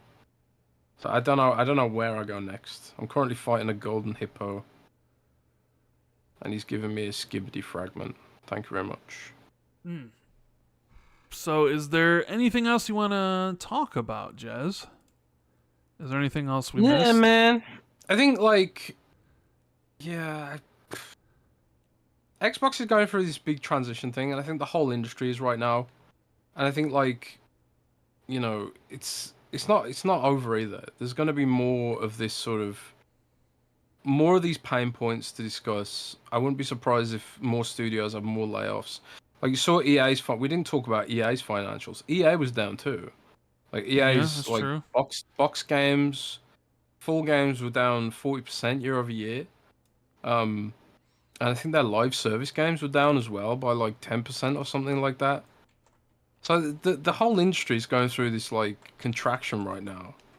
And, I haven't really heard anyone give a good explanation as to why. The pandemic ending reduced the amount of active players in games, but that was a couple of years ago now. You should it's funny because when I joined the call with Jez today, I made him crap his pants. Because I said to him, I was like, hey, one of my sources got to me today, and it's bad news. And Jez was like, oh? I'm like, yeah. Because Jez will try to pull my leg sometimes on stuff. But I've gotten wise to it, right? So he's like, well, what's going on? And I'm like, I was told today that they made the decision this morning to cancel future Xbox hardware. but they're still doing the handheld. And Jez was like, "Fuck." And You're a good actor. I'm pretty You are good. a good actor. And You're I pretty- and then I was pretty good like, actor. and I was like, and you were like, are you for real? And I was like, nah, I'm kidding. And you were like, oh, thank God. But The reason I believed you, right, was because not an hour before then, a friend of mine at Xbox was basically telling me that it'd been a bad day at work. And I was thinking like, oh God, that is the bad day. But no, it was something completely unrelated to yeah, Xbox. and it's just funny because Jez was, you should have heard him. He's just like, oh, you know? It's just, Yeah, I just kind of put two and two together and made six. But you're a good actor. I have to give you credit, man. there is that. Yeah. Steven says Rand is playing Cyberpunk now and wants to finish this before Outlaws comes out. What is he playing from Game Pass? Why sub if you don't use it? Game Pass needs to increase its big releases. I mean, I do agree Game Pass needs to increase its big releases, but just because I'm not playing something from Game Pass right now doesn't mean I haven't played some from Game Pass in the previous months or in the future. And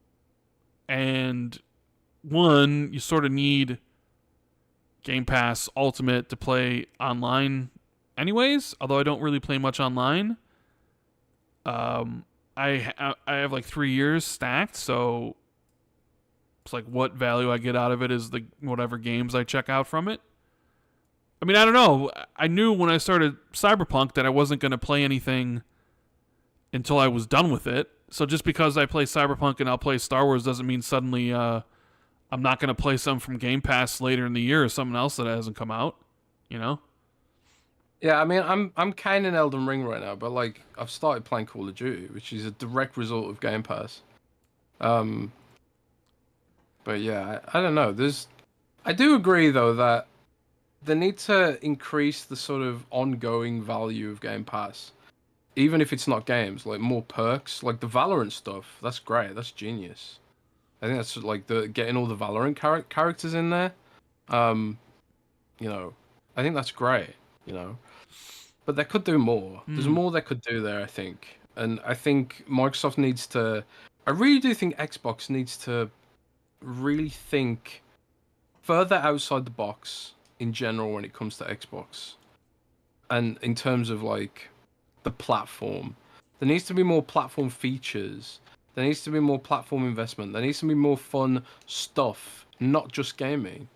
You know, like avatars, improve achievements, and all that kind of stuff. And you could tie some of that stuff to Game Pass in some ways. You so, could. yeah. Dude, I'm seeing this right now. Meta is offering Hollywood celebrities millions of dollars for the right to use their voices for AI projects. Company is talking with Judi Dench, Awkwafina, Keegan-Michael Key, and many other actors. Quote, users could speak with the chatbot that has the voice of Awkwafina. Who's Awkwafina? She's an actress. But is that what AI is gonna? Sounds like a brand of water. This is weird. Like they didn't the SAG strike over AI, and here some of these actors and actresses might sell their voice to Meta, so Meta can put it in like AI projects and stuff. Like, oh, when I call up Meta, can my service bot, be Peel from Key and Peele or whatever? Yeah. Right. It's probably inevitable that some of that stuff's going to happen down the line, but there is this thought process now that AI is this big nasty bubble that's going to burst. Like Goldman Sachs put out an analysis not long ago, which really rattled the whole tech industry, and sort of, a lot of tech stocks that were tied to AI started to decrease. Like I think even Nvidia was down by like 8% after Goldman Sachs released this stuff. Yeah. And they were kind of like, Goldman Sachs was just like, we don't think AI is legit. Sorry. Yeah, we talked a little bit of that with Gaz. Gaz completely disagrees. Yeah. Zach Riley says, "Do we know if Crash is still coming to Game Pass August 8th?" I mean, I think that's probably going to happen. Yeah. I've Nate the Hate said Mafia's coming to Game Pass, and that's true because I think they announced that. So, I mean, I think Ecstatius said Crash is coming, and Jez, I believe you backed up that report, right? Yeah.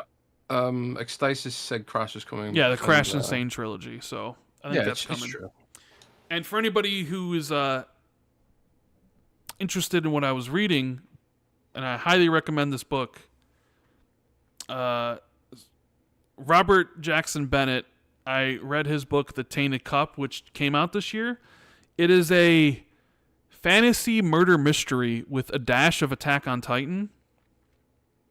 It's very interesting fantasy world that deals a lot with like plants and things of that nature. I've never read another fantasy world that's very much like it, but it is really, someone gets murdered, and in this world, their people are augmented. They have like augmented abilities, and one of them is like someone can basically has perfect memory. They can remember everything they see and hear as long as they like sniff this like scent. And so the investigator, who's kind of this crazy Sherlock Holmes type, doesn't even go to these like places. She sends her apprentice who can remember everything, and then they go investigate. And so it's very much a fantasy murder mystery. But on the outside, they're on this like seawall, and these leviathans constantly are approaching the seawall. These like huge monsters, like Godzilla, Attack on Titan. Mm-hmm. I devoured that book in like 2 days. It was like 400 pages. I read it so fast. It was so fun. Like I really enjoy murder mysteries, and I'm not sure I've ever read ones in like a fantasy world. But man, that was a lot of fun. So if anybody follows my book recommendations, and I know a lot of you do because I get messages about it, check out The Tainted Cup because it was a really fun read. First book out of a planned trilogy. But anyways, I think that's where we're going to come to an end. Thank you guys so much for being with us on this hot August 2nd. Yeah, it was like 90 degrees here in Chicago, and it's supposed to be 90 degrees tomorrow. Hot year, man. It was cool to get confirmation that Avowed got delayed. That was live during the show. Hey, and it's Friday. Guess what? You say bad news for Friday. Always rings true, right? So I see Brad Sams being like, why'd they announce this today? And I want to say to Brad, it's Friday. Like... it's you say bad news. A delay is bad news. But anyways, we will be back on Tuesday with Xbox Ultimate. You can join us if you're a Patreon. So check out that, patreon.com/XB2. If you're in the mood to buy some Manscaped products, you can use code XB2 for 20% off and free shipping. And with that, I hope you guys have a good rest of the weekend. Enjoy SummerSlam if you're watching it. Enjoy the games that you're playing. I'll be playing Cyberpunk. And we love you all. We'll see you next week. Rock and roll. Keep it gaming. Later.